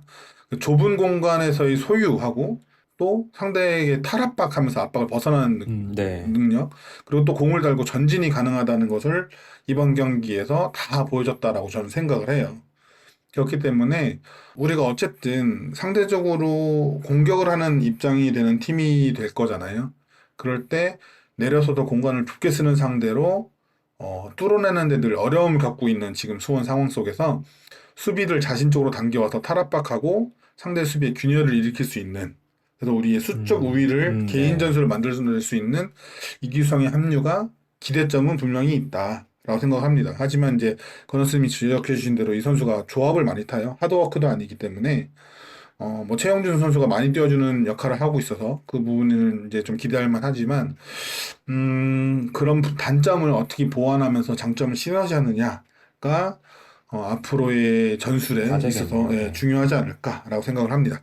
그 이제 확실히 강팀에, 그러니까 우승팀에 있다 온 그 티가 나는 게, 그 수비에서 클리어링 해야 되는 상황이었거든요. 수비에 맞아. 완전 몰렸어요. 근데 그 끝까지 살려서 나가더라고. 나가고 물론 싶어 뺏기긴 해요. 했지만. 나가고 싶어요. 맞아요. 그런 이제 그게 좀 다르더라고요. 그래서 좀 그런 점을 좀 눈여봤던 것 같고, 브라이언님은 또 어떻게 생각하세요? 사실 빅 사인이잖아요. 빅 네임들인 선수이고. 오랜만에. 예. 그래서 영입에는 사실 너무나도 장점이 강한 선수라고 보이는데, 그럼 변승환 감독님이 원했다고 하더라고요. 예전부터. 맞아요. 원하는 선수였다고 하는데, 뭐, 이 영입이 계획된 것일까라고 생각을 해보면, 그건 또 아니라고 생각이 드는 거예요. 그러시구나. 예. 프리시즌부터 계속 짜임새 있게 짰던 그 플랜대로라면. 근데도 이제 지켜봤을 때 중원에서 확실한 선수를 필요해 보였다고 느낀 건지, 어쨌든 빅 네임들을 사인을 했고, 이러한 것을 봤을 때, 어떻게 하든 올해는 승격을 하겠다는 느낌을 좀 받았어요. 박은 것 같아, 진짜. 약간 예. 사활을 걸고 모든 걸 쏟아붓겠다. 단장님이랑 뭐 더 얘기를 해서 이규성 선수를 잡자는 그런 사인이 있었겠죠. 최대한 데려오려고. 왜냐면은 저희만 이 이적 시가 있었던 게 아니고 인천과 대전도 있었다고 하니까 그렇다 하더라고요. 예. 어쨌든 뭐 우리 팀을 선택해 준 것은 너무 감사한 일인데, 이거에 대해서도 아까 말한 것처럼 계획된 영입을 했었을 거라면 좀 더 빨리 오지 않았을까라는 생각도 저는 하긴 하는데, 어쨌든 영입을 했으니까 잘한 것도 사실이고, 이적 시장 막바지에 데려온 이유도 뭐 부상이나 폼의 여파보다는 우리가 필요해서인 이유가 좀 더 명확한 것 같아요. 그래서 오자마자 또 바로 투입됐는데도 뭐 임대로 온 만큼 저희가 쓸 수 있는 만큼은 쏠쏠하게 많은 기용을 해야 한다고 생각을 해서, 아무리 뭐 이부가 쉬운 곳은 아닌데, 보여줄 수 있는 임팩트는 아산의 손준호보다는 잘할 것 같다고 생각을 하거든요. 소나머니. 그렇게 비교 불가죠, 뭐, 비교 불가. 그죠. 그래서 최영준, 이규성의 조합을 기대해보고는 있습니다. 네. 그렇군요. 근데 제 개인적으로도 지금 중원의 퀄리티를 높여줄 수 있는 정말 좋은 선수, 현재 리그 내에서도 탑 랭커 정도 되는 그런 수준 높은 선수가 왔다는 점은 정말 반가운 마음입니다. 하지만 이 사실도 저희가 이야기를 한 번은 하고서 짚어드리고 넘어가면 좋을 것 같은데요. 이규성 선수가 23년이죠. 울산 소속 시절에 아시는 분은 아실 겁니다. 동료 선수를 피부 색깔에 빗대어서 이제 동남아시아 선수라고 이제 SNS상 댓글 남긴 사건이 있었습니다. 당시에 인종차별 사건으로 굉장히 이슈가 크게 되었었던 사건이었고요. 연맹에서도 규정상 내릴 수 있는 강한 징계를 내리기도 했는데요. 제재금이 1,500만 원의 한 경기 출장 정지의 징계가 내려졌었고요. 또한 이규성 선수도 여러분 보시는 시각에 따라서 성의 없어 보일 수 있는 사과문, 그것도 비공개 사과문이었기 때문에 여파가 꽤 오래 갔었던 걸로 기억합니다. 당시 우리 수원에서도 인종차별이 경고 누적과 똑같은 출장 정지 징계임을 비판하는 걸개를 들었던 것으로 제가 알고 있는데요. 솔직히 말씀드려서 이 부분이 이규성 선수가 우리 팀으로 온다 했을 때 굉장히 좀 신경 쓰였던 부분이기도 했습니다. 하지만 또 이규성 선수의 수준, 그렇게 수준 높은 선수가 온다는 점도 부인할 수 없을 만큼 좋은 것도 사실이고요. 저희도 많은 고민을 했는데 이 선수의 과거에 이런 일도 있었다는 점은 이야기하고 구독자 여러분들께도 알려드리는 게 좋을 것 같아서 잠깐 멘트를 남겨봤고요. 이제 우리 수원 선수가 되었습니다. 과거의 일은 진심으로 반성했기를 믿어보겠습니다. 수준 높은 플레이로 우리 수원이 승격하는데 큰 역할 해주시길 바라겠습니다. 그런 모습 응원하도록 하겠습니다. 이규성 선수가 들어오면서 수원이 이제 짜임새 있게 공격에 나서나 싶었는데 전남이 오히려 몰아치는 장면도 나왔습니다. 수원이 실점할 수도 있는 상황도 나왔었거든요. 우리가 홈 경기에다가 승리가 더 필요한 동기부여는 우리 수원 쪽이었을 텐데 이 1년에 밀렸던 요 시간대에 대해서는 무엇이 문제였다고 보시고 계십니까? 그 동점골 이후에 몇 차례 좋은 찬스를 우리가 놓칩니다. 그리고 그 그렇죠. 이후부터 이상하게 전남 쪽으로 분위기가 넘어가기 시작하는데요. 그 흔히 하는 말 있잖아요. 축구는 또 흐름의 스포츠다. 흐름다, 예. 네. 그리고 이제 전남이 그것을 틈타서 전방의 숫자를 늘리고 올라오면서 우리 선수들의 실수도 유발되기 시작합니다. 우리가 소유권을 쉽게 잃고 전남에게 계속 공격을 허용하는 상황이 만들어지는데요. 갑자기 이렇게 네. 실책이 잦아져. 그 파이브백에 가까운 수비라던 전남이 그 분위기가 바뀌면서 좌우 풀백을 전진시키며 3-5-2에 가까운 형태를 취하고 미드필드 숫자 싸움에서 밀리지 않기 시작합니다. 특히 알베르티와 윤민호의 활동량이 전 대단했다라고 생각을 하는데요. 알베르티가 이날 경기에서 12개의 획득을 기록하면서 양팀 통틀어 최다 획득을 기록합니다. 이 획득이라는 게 루즈볼에 대한 소유권을 가져오는 것을 획득이라고 해요. 아까 말한 대로 이제 우리가 자꾸 소유권을 놓치면서 싸니까 루즈볼이 된 상황이 생기고 그거를 굉장히 잘 가져온 거죠. 윤민호 선수도 9개인가의 획득을 기록할 거예요. 굉장히 좋았습니다. 거기다가 이제 2-3명의 적은 숫자로 효율적인 공격을 시도해요. 막 2-3명 올라와서 그 유효 슈팅 만들어내고 그러면서 우리가 그렇다면 공을 2-3명이 올라왔으니까 탈취했을 때 후방에 남은 인원들이 여전히 많잖아요. 그렇기 때문에 역습도 여의치 않고 그러면서 굉장히 어려운 상황이 됩니다. 홈에서 승리를 얻어내기 위해 마음이 오히려 급해진 수원이 급하게 올라오다가 턴오버를 계속했던 것도 이런 문제를 야기했던 점 중에 하나라고 저는 생각을 합니다. 갑자기 그래가지고 좀 불안했거든요. 우리가 이겨야 되는 상황인데 왜 갑자기 밀리는 거야? 우리가 몰아쳐야 되는 시간인데. 이런 생각이 들었는데 다행히 또 그 시간을 잘 이겨내지 않았나 싶습니다. 그래서 1대1로 비기나 싶었던 경기 후반 추가 시간에 천금 같은 결승골이 터졌습니다. 파울리뉴의 골이 터졌는데 지난 서울 이랜드전도 그렇고 박스 바깥에서의 슈팅이 제대로 먹혔거든요. 이 역전골 상황 보시면서 각 패널분들 의견, 코멘트 들어보도록 하겠습니다. 일단 파울리뉴의 골은 매우 환상적이었고요. 판타스틱. 네. 집에서 골 들어간 거 보고 소리치다가 얘나한테 시끄럽다고 혼났습니다. 네. 현실이다. 혼나도 기분 매우 좋았고요. 사실 이 골 장면은 전남의 저는 실수에서 비롯됐다고 봤거든요. 후반 추가 시간에 김예성 선수인 것 같은데 압박이 심한 상황이 아님에도 불구하고 골키퍼에게 안전하게 연결할 수 있었음에도 그냥 걷어낸 게 브루노 실바에게 잘린 거거든요, 그게. 그리고 경기 막판이었기 때문에 선수들의 집중력이나 체력이 떨어져 있는 상태에서 개개인의 클래스의 차이가 골을 만들어내지 않았나라는 생각도 좀 했고요. 앞서 말씀드린 것처럼 전방에서 최대한 동수를 만들려는 움직임을 계속 가져갔고 이번 골 장면에서도 보면은 박스 안에서 2대2 동수 상황이었어요. 김지현과 파울리뇨 그리고 그거 두 선수를 수비하는 전남의 두 선수. 이 상황에서 원래 같으면 이 김지현 선수에게 패스를 내주고 아마 옆으로 움직이는 움직임을 가져갔을 텐데 파울리뇨 선수는 그러지 않고 혹시 모를 세컨볼을 노리고 있다가 또 운 좋게 파울리뇨 앞에 볼이 떨어지면서 골이 들어가는데 이 파울리뇨의 움직임과 센스가 매우 빛났던 그런 장면이었다고 생각합니다. 저는 이 득점을 하는 데 있어서도 파울리뉴 선수가 공미에 섰을 때의 자유도가 높아지면서 슈팅 찬스나 공간이 최근 많이 나오고 있다고 봤거든요. 최근 이랜드전도 그렇고. 그랬고. 그래서 슈팅도 0점이 그 0점을 잡을 때 계속 두드리다 보니까 이게 잘 터졌다고 봐요.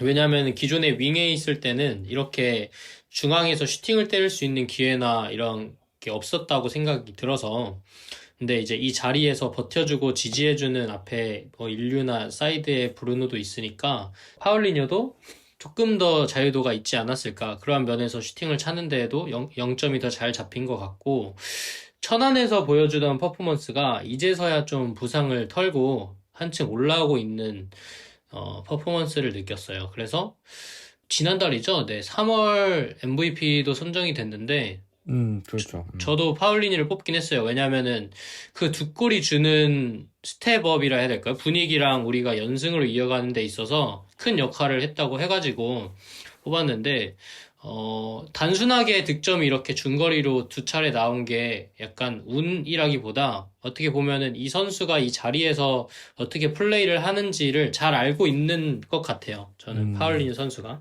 그래서 그런 것들이 하나로 종합적으로 봤을 때 슈팅을 할 수 있는 기회도 그렇고 잘 나왔다라고 생각이 들었습니다.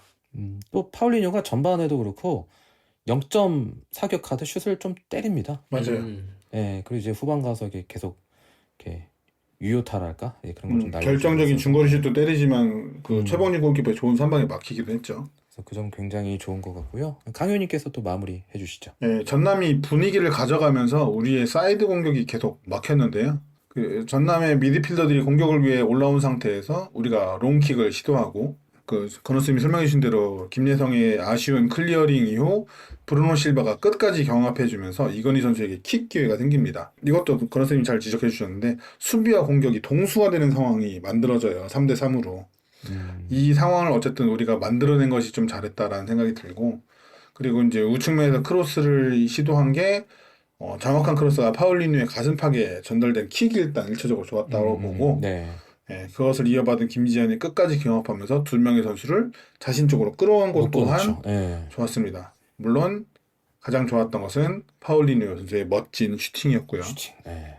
개인적인 생각을 이제 하나 말해보자면 이 브라질에서는 포르투갈어를 쓰잖아요. 예, 작은 이라는 뜻으로 이름 끝에 IHO에서 이뇨라는 말을 붙입니다. 아, 그래요? 아. 네. 생각나는 사람이 있을 거예요. 대표적인 게 지금은 주로 R9, 뭐 페노메니오라고 불렸던 호나우도 나자리오와 같은 이름 쓰던 호나우도 모레이라가 서로를 구분하기 위해 뒤에 IHO, 이뇨를 붙여서 호나우 지뇨라는 등록명으로 활동했던 거를 오래된 축구 팬들이 아니어도 세계에서 못생긴 선수 1위였기 때문에 기록할 겁니다. 호빙료도 있잖아요. 네, 호빈뇨도 그런 뜻입니다. 파울리뇨도 파울루라는 이름 뒤에 IHO를 붙여서 파울리뇨라는 이름을 만든 건데요. 뭐 아마도 형제나 사촌 간에 파울루라는 손윗사람이 있기 때문에 그런 것 같아요. 이 얘기를 왜 이렇게까지 했냐라는 것은 이번 시즌이 끝날 때쯤이면 작다라는 뜻의 리뇨를 빼고 포르투갈어로 위대하다라는 뜻의 오띠모를 붙여서 파울로 띠모가 되지 않을까라는 섣부른 기대를 저는 파울로 띠모 위대한 파울로가 되지 않을까라는 섣부른 기대를 해봅니다. 그레이트 파울로가 되겠네요. 예. 거인이 될 겁니다. 파울로 띠모 제가 밀어봅니다. 다 아주 그냥 파울리뇨를 극찬을 해주셨고요. 그 아마 예상이 될 것 같긴 한데 오랜만에 한번 뽑아보거든요. 또 오랜만에 이렇게 기분 좋은 승치가 나온 것 같기도 하고 이 경기 MOM 한번 선정해 보도록 하겠습니다. 각자 선정해 주시고 그 이유까지 이야기 부탁드리겠습니다. 근데 이게 예상이 되나요?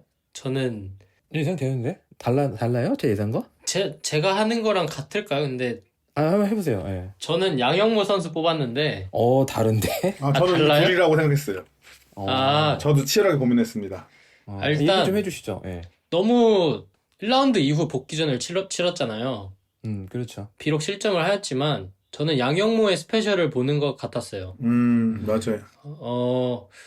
양영모 선수가 위치 선동도 좋은데 펀칭도 좋아서 전남이 역습을 매섭게 했을 때 우리의 뭐 그 최흥준 선수가 파울로 밀렸는지는 안 밀렸는지 모르겠지만 그 찬스도 그렇고 찬스를 많이 줬어요. 이건 먹히겠거니 했었거든요. 저는 솔직히 보면서 근데 다 막아내더라고요. 그래서 주장의 품격을 다시 한번 느낄 수 있는 경기도 했고 양영모 선수가 괜히 우리가 필요하고 주장으로 택한 그 카드가 왜인가 믿고 쓰는 양용모이지 않을까라는 생각이 들어서 괜히 더 든든해진 느낌이었어요. 그냥 센터백의 라인업이 바뀐 것뿐만이 아니라 그냥 양용모라는 선수가 들어와가지고 안정감도 있었고 MOM을 뽑는 데에는 저는 솔직히 좀 쉬웠거든요. 아, 그래요? 예, 솔직히 양용모 선수가 아니었으면 뭐 다른 선수도 잘 막았겠지만 저는 냉정하게 졌을 수도 있다 생각이 들어서 그래서 저는 양용모 선수를 뽑았습니다. 양용모 선수가 또 캡틴이다 보니까 경기 끝나고 그 선수단이 이제 그 팬분들한테 이제 인사 오잖아요. 아, 정렬시키고. 항상 그 먼저 가요. 먼저 앞장서서 가고 정렬시켜서 이렇게 예의 있게 또 인사시키고 그런 거 보면서 아, 진짜 오랜만에 또 든든한 캡틴이 있구나. 또 그런 생각이 들게 하는 것 같아요. 또 계속해서 MOM 선정 들어보도록 하겠습니다. 저는 두 선수가 치열하게 경합했는데요. 양용모 선수. 위너 is 파울리뇨 선수로 선정하고 싶습니다. 양용모 선수가 2개의 골을 막아준 건 사실이지만 또 1개의 골을 기록해서 이길 수 있었기 때문에 그거 아니었으면 또 그렇죠. 네. 이 파울리뇨 선수가 이날 경기에서 6개의 슈팅을 기록했는데 그 중에 4개가 유효 슈팅이었어요. 좋은 슈팅이 3방에 가로막히기도 했고 또 매우 좋은 위치 선정을 가져갔지만 아쉬운 마무리인 경우도 있긴 했어요. 그래도 결국 필요할 때 한 방으로 팀을 승리로 이끌었기 때문에 파울리뉴에게 맨 오브 더 매치를 주고 싶습니다. 네, 그래서 파울리뉴 선수를 선정해 주셨습니다. 저는 논란의 여지 없이 파울리뉴 선수일 거라 생각을 했는데 양용모 선수가 그 알베르티의 슈팅을 막아내는 장면을 돌이켜 보니까 충분히 그럴만도 해, 또 그걸 보면. 경합할 만했다고 생각이 들고 하지만 어쨌거나 10번에서의 파울리뉴는 미쳤습니다. 미쳤다. 그냥 파울리뉴가 전술입니다. 어쨌든 그 지난번에 강윤님이 파울리뉴 선수는 몰아치는데 능한 선수다라고 말씀을 해주셨던 것 같아요. 그렇죠. 그래서 올 시즌은 아마 파울리뉴가 몰아칠 것 같습니다. 제가 그런 얘기를 했었는데 우리가 시즌 초 들어가면서 파울리뉴 선수가 부상 이야기도 있었고 또 워낙 쟁쟁한 용병 선수들, 레오까지 수비에 있기 때문에 외국인 선수들을 다 쓰지 못하잖아요. 제가 5명 보유하고 있지만 그래서 파울리뉴가 밀릴 거다라고 예상을 했는데 어허, 불경하다. 지금 우리 팀을 이끌고 있는 건 오히려 이 파울리뉴 선수입니다. 회초리 어딨죠? 반성하고 있습니다. 회초리를 맞아야 될 것 같은데. 보고도 보지 않고 믿는 믿음이 보고도 믿는 믿음보다 크다. 역시 파울리뉴가 최고예요. 그래서 MOM은 이렇게 파울리뉴 선수, 그다음에 양용모 선수 이렇게 2명으로 선정을 각각 해주셨고요. 자, 이렇게 MOM 선정까지 들어봤습니다. 이제 다음 경기가 리그 연승으로 가기 위한 중요한 경기가 될 것 같은데요. 홈에서 경남을 만납니다. 이을용 감독님이 빅버드 원정을 오시게 되는데요. 이을용 감독의 경남, 요즘 어떤 축구를 보여주고 있는지 간략히 설명 부탁드리겠습니다. 네, 경남은 5라운드 기준 2승 2무 1패로 현재 5위에 랭크되어 있는데요. 이을용 감독의 경남은 기본적으로 포백을 사용하고 4-3-3을 사용했다가 4-4-2도 사용했다가 4-1-3-2도 사용하는 등 상대에 따라 대응 전략을 달리하고 있는데요. 작년과 비교하면 다른 팀이라고 해도 믿을 정도로 경기력이 많이 좋아졌습니다. 아, 그래요? 네. 그리고 강팀과 경기한다고 해서 무조건 내려서 지키는 축구가 아니라 본인들이 준비해온 축구를 계속해서 시도하는 모습을 보여줬는데요. 그 축구가 나름 괜찮습니다. 또 이번에 영입한 외국인 용병 선수들의 폼이 좋고 골키퍼 류원우 선수를 영입을 했는데 불안한 경남의 수비진 사이에서 고군분투하며 슈퍼 세이브를 여러 차례 보여주고 있거든요. 어쨌거나 경기력은 작년보다 확실히 좋아졌고 네네. 5라운드 충북 청주와의 경기를 보면 압박의 라인이 상당히 높고 상대 진영에서의 공격 전개 방식도 굉장히 날카롭습니다. 이날 기록한 경남의 슈팅은 총 24회에 유효 슈팅은 무려 8차례였거든요. 야, 쏟아 부었네요. 네. 하이라이트를 보면 경남 공격 장면만 나올 정도로 압도적인 경기력이었거든요. 뭐 물론 우리와의 경기에서는 다른 양상으로 전개되겠지만 방심하다가는 을룡타를 한 대 제대로 맞을 수도 있겠다. 아, 당신은 올릴 것 같습니다. 예, 그런 생각이 들었습니다. 아, 그렇군요. 이제 전술 변화가, 그러니까 플랜이 하나가 있는 게 아니라 이제 뭐 433, 뭐 442, 423 이런 식으로 계속 있다라는 거는 상대적으로 우리 팀이 약팀일 때 그 붙는 팀들에 따라서 다양한 색채를 내려고 노력하는, 그러니까 살아남기 위해서 그런 선택을 하고 있는 게 아닌가라는 생각도 들거든요. 그렇다면은 작년에 우리가 경남을 맞아서 아마 한 번도 못 이겼을 거예요. 한 번만 잡았어도 승격 플레이오프를 나갔을 텐데 그런 경남이 지금 막상 라인을 내리진 않을 거라는 생각을 해주셨지만 우리를 상대로, 이제 우리 수련을 상대로는 어떤 형태로 나올지 예측을 한번 해볼 수 있을까요? 뭐 라인을 그래도 올릴 것이다, 뭐 내릴 것이다. 예. 기본적으로 포메이션은 4-4-2로 나올 것 같은데요. 1라운드 인천전을 보니까 초반에는 포백으로 나왔다가 인천이 측면을 계속해서 공격을 하니까 전반 중반부터 5백을 가동하더라고요. 그래서 또 유연하게 또 예, 이훈련 감독이 전술적으로는 되게 좋은 감독이라는 생각이 들었고, 아마 우리와의 경기에서도 처음에는 포백으로 시작은 하되 우리가 측면을 공략하기 시작하면 아마도 중간에 5백으로 변경할 가능성이 매우 높다라는 생각이 들고요. 기본적으로 경남은 측면 공격이 매섭고 그 도동현이나 박민서, 폰세카 같은 선수들의 스피드를 활용한 역습이 또 매우 무서운 팀이기 때문에 수비적인 스탠스를 취했다가 상황에 따라서는 매우 빠른 역습 전술을 들고 나올 가능성이 높다라고 저는 생각을 하고요. 반대로 경남이 측면 공격이 매서운 반면에 또 측면에서의 수비가 매우 취약합니다. 그래서 측면을 적극 공략하고 또 수비수들의 제공권이 그렇게 또 좋아 보이지 않기 때문에 일류첸코를 활용한 공중볼 투입을 많이 시도한다면 아마 좋은 결과가 있지 않을까라는 생각을 합니다. 강유님은 또 어떻게 보고 계시나요? 그 리그 5라운드까지 치른 시점에서 경남은 상대적으로 해볼만 하다라고 여기는 팀한테는 압박을 시도하고요. 라인 올리면서. 네네. 그리고 상대적으로 강팀이라고 판단하는 팀을 상대로는 라인을 내려서 좀 수비적인 형태를 취합니다. 유연성이 굉장히 있는 팀이에요. 네, 그래서 그 건우 선생님이 잘 설명해 주셨죠. 그래서 기록이 극과 극을 달리는데요. 리그 개막전이 인천 원정에서는 인천이 22개의 슈팅을 때리는 동안 5개의 슈팅이 그쳤고 유효슛은 하나도 기록하지 못했어요. 방금 이제 잘 말씀해 주신 충북 청주전에서는 24개의 슈팅을 홈에서 퍼부었고 8개의 유효 슈팅을 기록했습니다. 그러니까 아마 우리를 상대로는 라인을 내리지 않을까 싶긴 한데 경남이 라인을 어떻게 하느냐에 따라서 상대가 강팀인지 약팀인지 판정하는 강팀 판독기가 되지 않을까라는 생각도 좀 들긴 합니다. 아, 재밌겠는데. 네, 그래서 이훈련 감독이 우리를 어떻게 여기는지도 경남의 그 자세, 수비하는 자세, 공격하는 자세를 통해서 우리가 예상해 볼 수 있을 것 같습니다. 재밌겠네요. 네, 진짜. 이것도 이제 잘 얘기해 주신 대로 경남은 좌우 측면을 적극적으로 활용하는데요. 제가 봤을 때는 재밌는 게 윙어인 박민수 선수가 어느 쪽 사이드로 출전하는지에 따라서 그쪽 사이드를 더 적극적으로 노린다는 점입니다. 그러니까 패턴화된 것보다는 선수 한 명의 기량에 좀 의존하는 경우가 있다. 주로 왼쪽 측면에 출전을 하긴 하지만 경우에 따라서 오른쪽으로 이동할 때도 있는데 그러면 오른쪽을 공격을 더 열심히 합니다. 그리고 측면을 사용할 때 그 미드필드에서 윙어를 향하는 롱패스를 또 상당히 많이 사용하고 있는데요.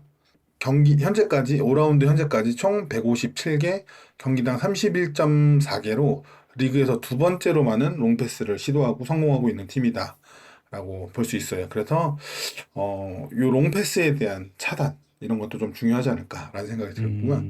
또 좌우 풀백도 좀 적극적으로 전진하는 반면 그 뒷공간이 발생하기 때문에 요 공간에 대한 우리의 또 적극적인 공략도 필요하다라고 생각합니다.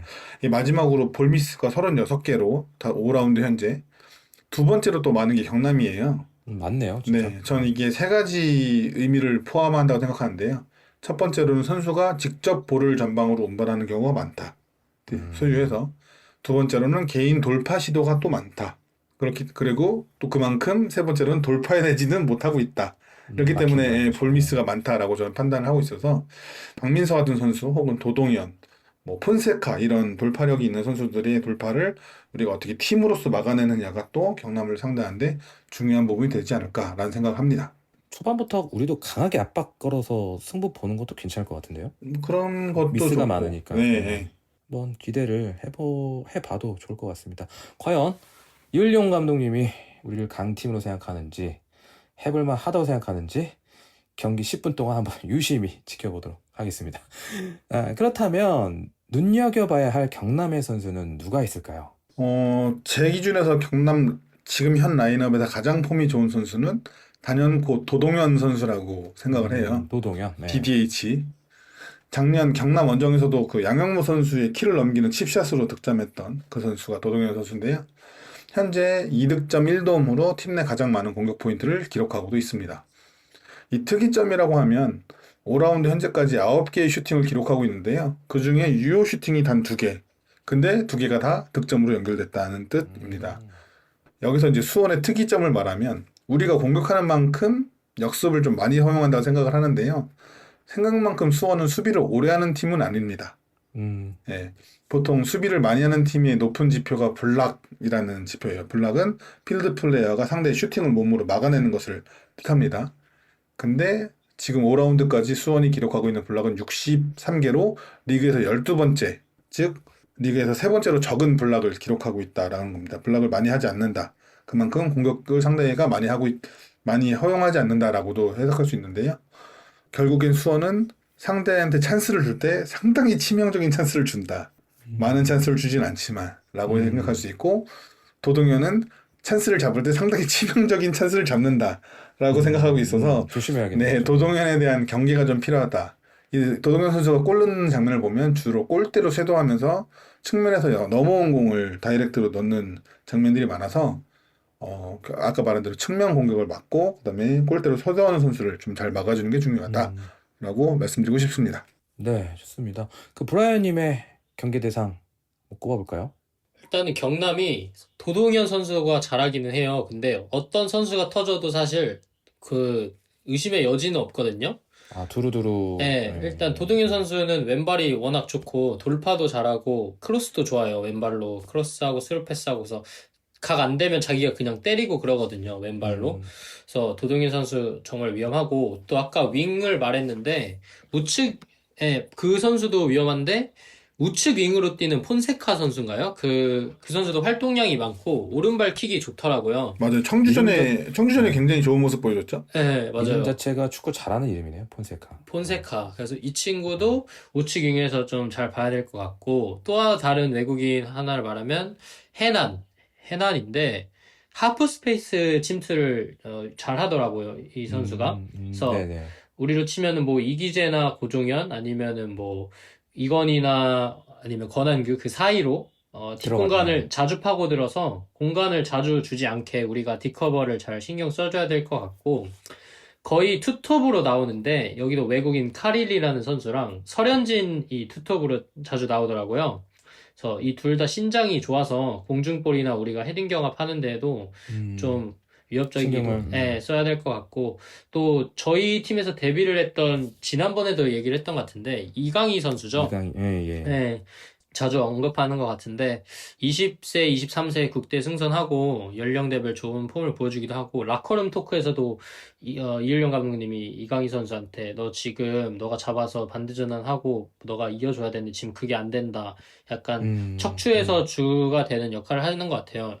그래서 중미에서도 좋은 폼을 보이고 있기 때문에 저희가 잘 묶어주는 것도 역할일 것 같고, 또 하나 좀 재밌게 본 게 있어요. 그 경남 FC 그 라커룸 토크인데 이게 밈화가 됐어요, 살짝. 이을용 감독이 어디랑 했었죠? 전남이었나요? 그때 홈에서 잘 못해가지고 우리가 이렇게 2대0인가로 지고 있었나, 그러니까 그 전반전 들어왔어. 야, 똥개도 자기 집에서 50% 먹고 들어가는데 당신네들은 뭐 하냐 지금? 왜 내가 오더 내린 대로 안 하냐? 이렇게 하면은 5명이 한 번에 통짜 나왔는데 뭐 하냐고 하면서, 이제 홈에서 이러는데 원정에 오잖아요. 원정에서는 빅버드에서 몇 %를 먹고 갈지 또 궁금하네요. 마이너스 네. 50 먹어야지, 마이너스 50. 그러니까 우리 홈이니까. 청춘 FC도 생각이 나더라고요. 저는 이율용 아, 감독이 맞네. 보니까. 예. 예. 그래서 그런 생각이 들었습니다. 예, 또 브라이언님 얘기 들으니까 용병, 그 외국인 용병 선수들에 대한 그 마킹도 철저히 잘 해야 될 것 같다는 그런 생각이 좀 드는 것 같습니다. 작년이랑 확실하게 바뀌어가지고 용병도 그렇고 팀 색채 자체가 그래서 좀 더 수준이 네. 높아졌다. 네, 맞습니다. 그렇게 볼 수 있을 것 같고. 자, 이제 시간이 되었습니다. 전남전은 파격적인 선발 라인업이었는데 경남전 대비해서는 우리가 어떻게 나가야 한다고 보시는지 예상 라인업 얘기해 주시고 어떤 컨셉으로 공략해야 하는지까지 곁들여서 설명 부탁드립니다. 오늘은 영레발하지 마시죠. 그냥 네, 알겠습니다. 본인 주관대로 한번 밀고 나가 보시죠. 팀을 믿고. 자, 브라이언님부터 가시겠습니다. 저는 일단은 골키퍼인 양용무 선수가 들어갈 것 같고요. 좌측은 이기재, 고종현, 권한규, 정동윤 선수 이렇게 생각을 합니다. U22는 고종현. 네. 네. 그리고 저는 투볼란치를 생각을 하긴 했어요.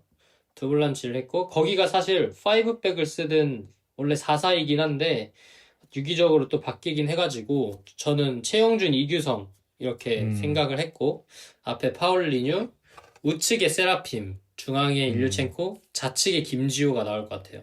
네. 이렇게 나올 것 같고 일단 김지호 선수가 또 이른 시간에 교체가 될진 모르겠지만 전방에서부터 많은 압박을 우리가 많이 가할 것 같아요, 이번에도. 그렇군요. 예. 상대가 똑같이 압박을 올리든 하든 저희도 라인을 같이 올려서 공격을 하는 위주로 초반부터 압박을 세게 가할 것 같고 그런 식으로 해서 이렇게 나올 것 같아요. 저는 김지호, 세라핌, 율첸코. 예. 또 그렇게 봐주셨고요. 또 다음 타자 누굽니까? 타자입니까? 네. 타율 좋은 건어스님. 저는 선발 라인업은 김지호 선수를 제외하면 전남전이랑 완전히 동일하게 나올 것 같아요.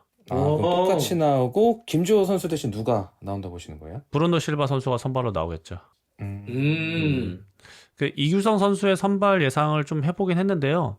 아직까지 90분을 소화할 정도의 몸 상태는 아닐 거라고 판단을 해서, 그래서 아마 동일하게 나오지 않을까 싶고요. 아마도 이규성 선수가 나온다면 동일하게 후반전 정도의 교체로 들어오지 않을까.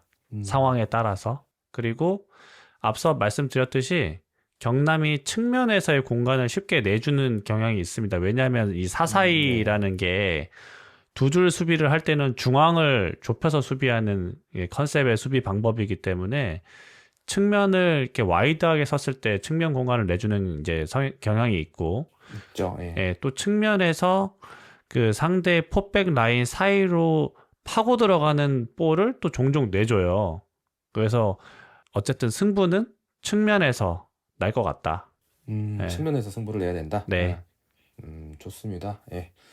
강효님 또 예측까지 한번 들어보겠습니다. 일단 골키퍼는 당연히 캡틴 형모가 자리를 지킬 것으로 예상되고요.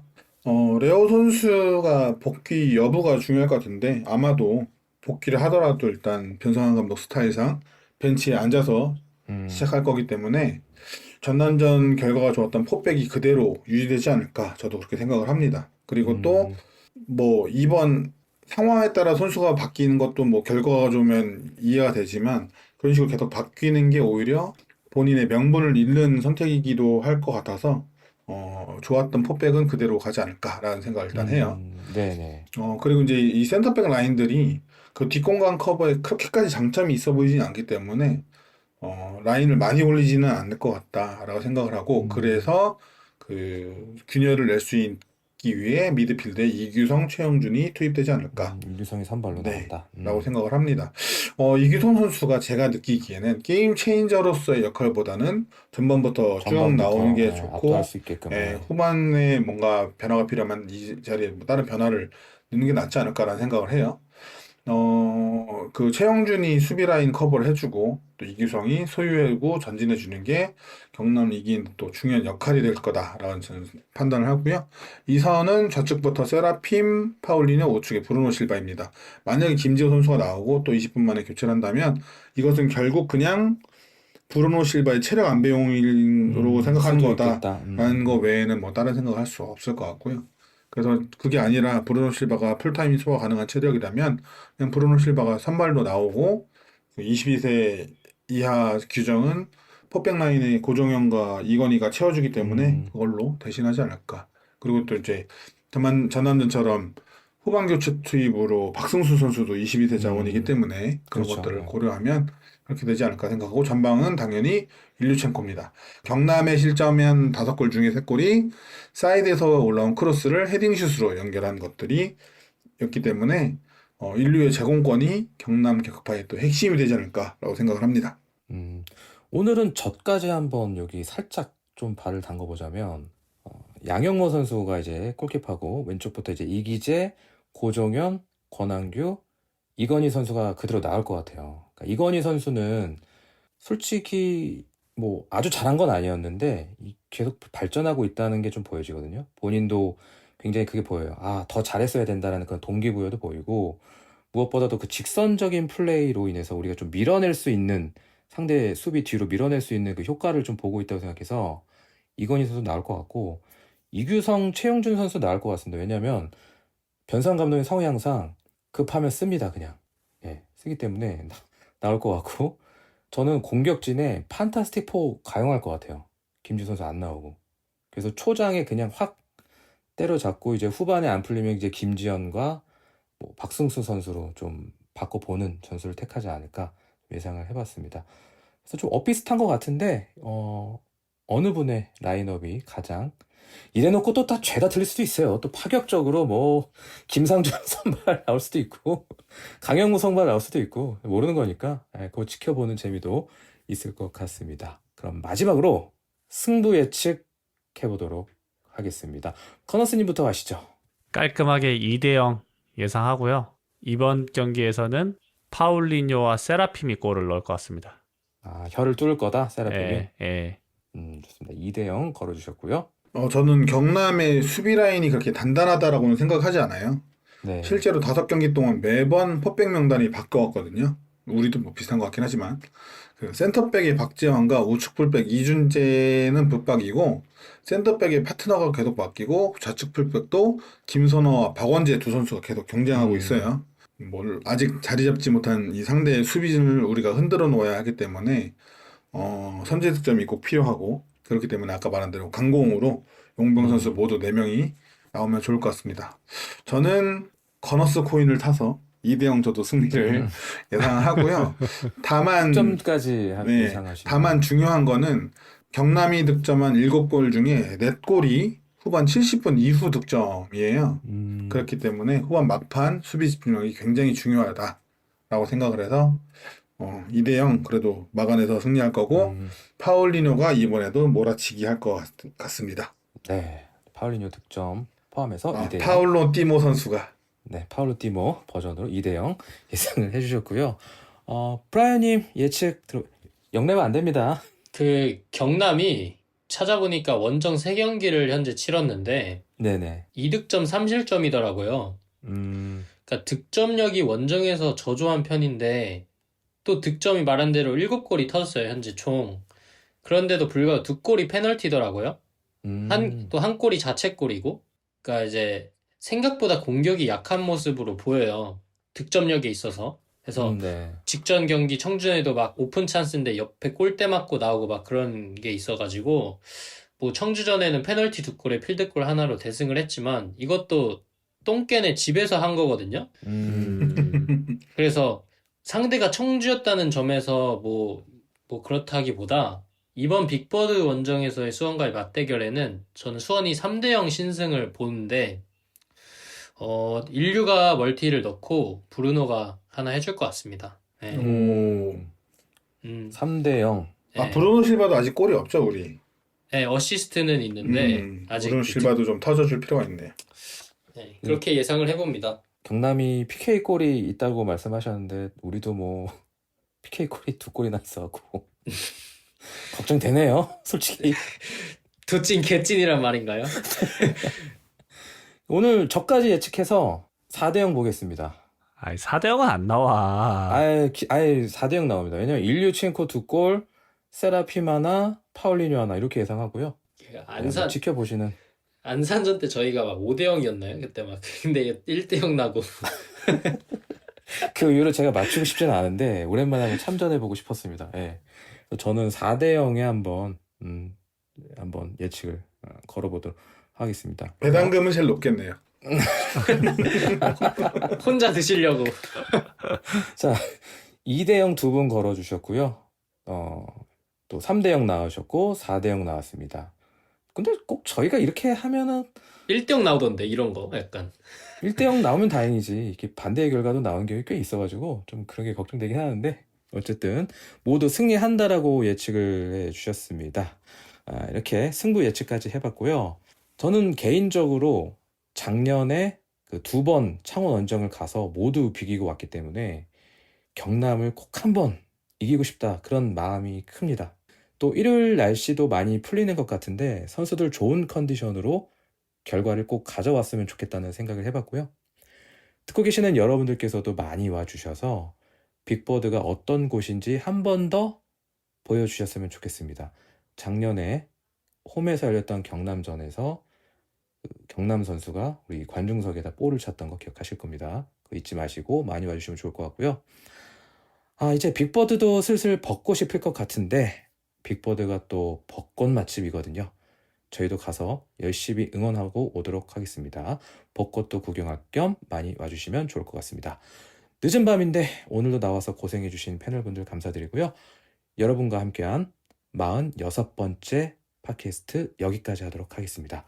오늘도 골다방 크루와 함께해 주셔서 감사합니다. 다가오는 경남전 마음껏 설레시길 바라면서 오늘도 평안한 밤 되시길 바라겠습니다. 감사합니다. 감사합니다. 오늘도 끝까지 들어주셔서 감사드리고 3연승 이어갈 수 있도록 같이 목소리 내봅시다. 작년에는 빅버드에서 경남에게 아쉬운 패배를 당했었죠?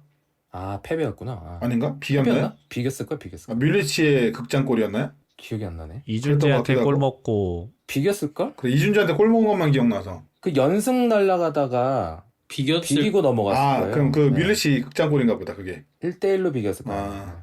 그러면 총 3무를 했네요, 경남이랑. 그럴 거예요. 예. 2번 원정 비겼잖아요. 그죠?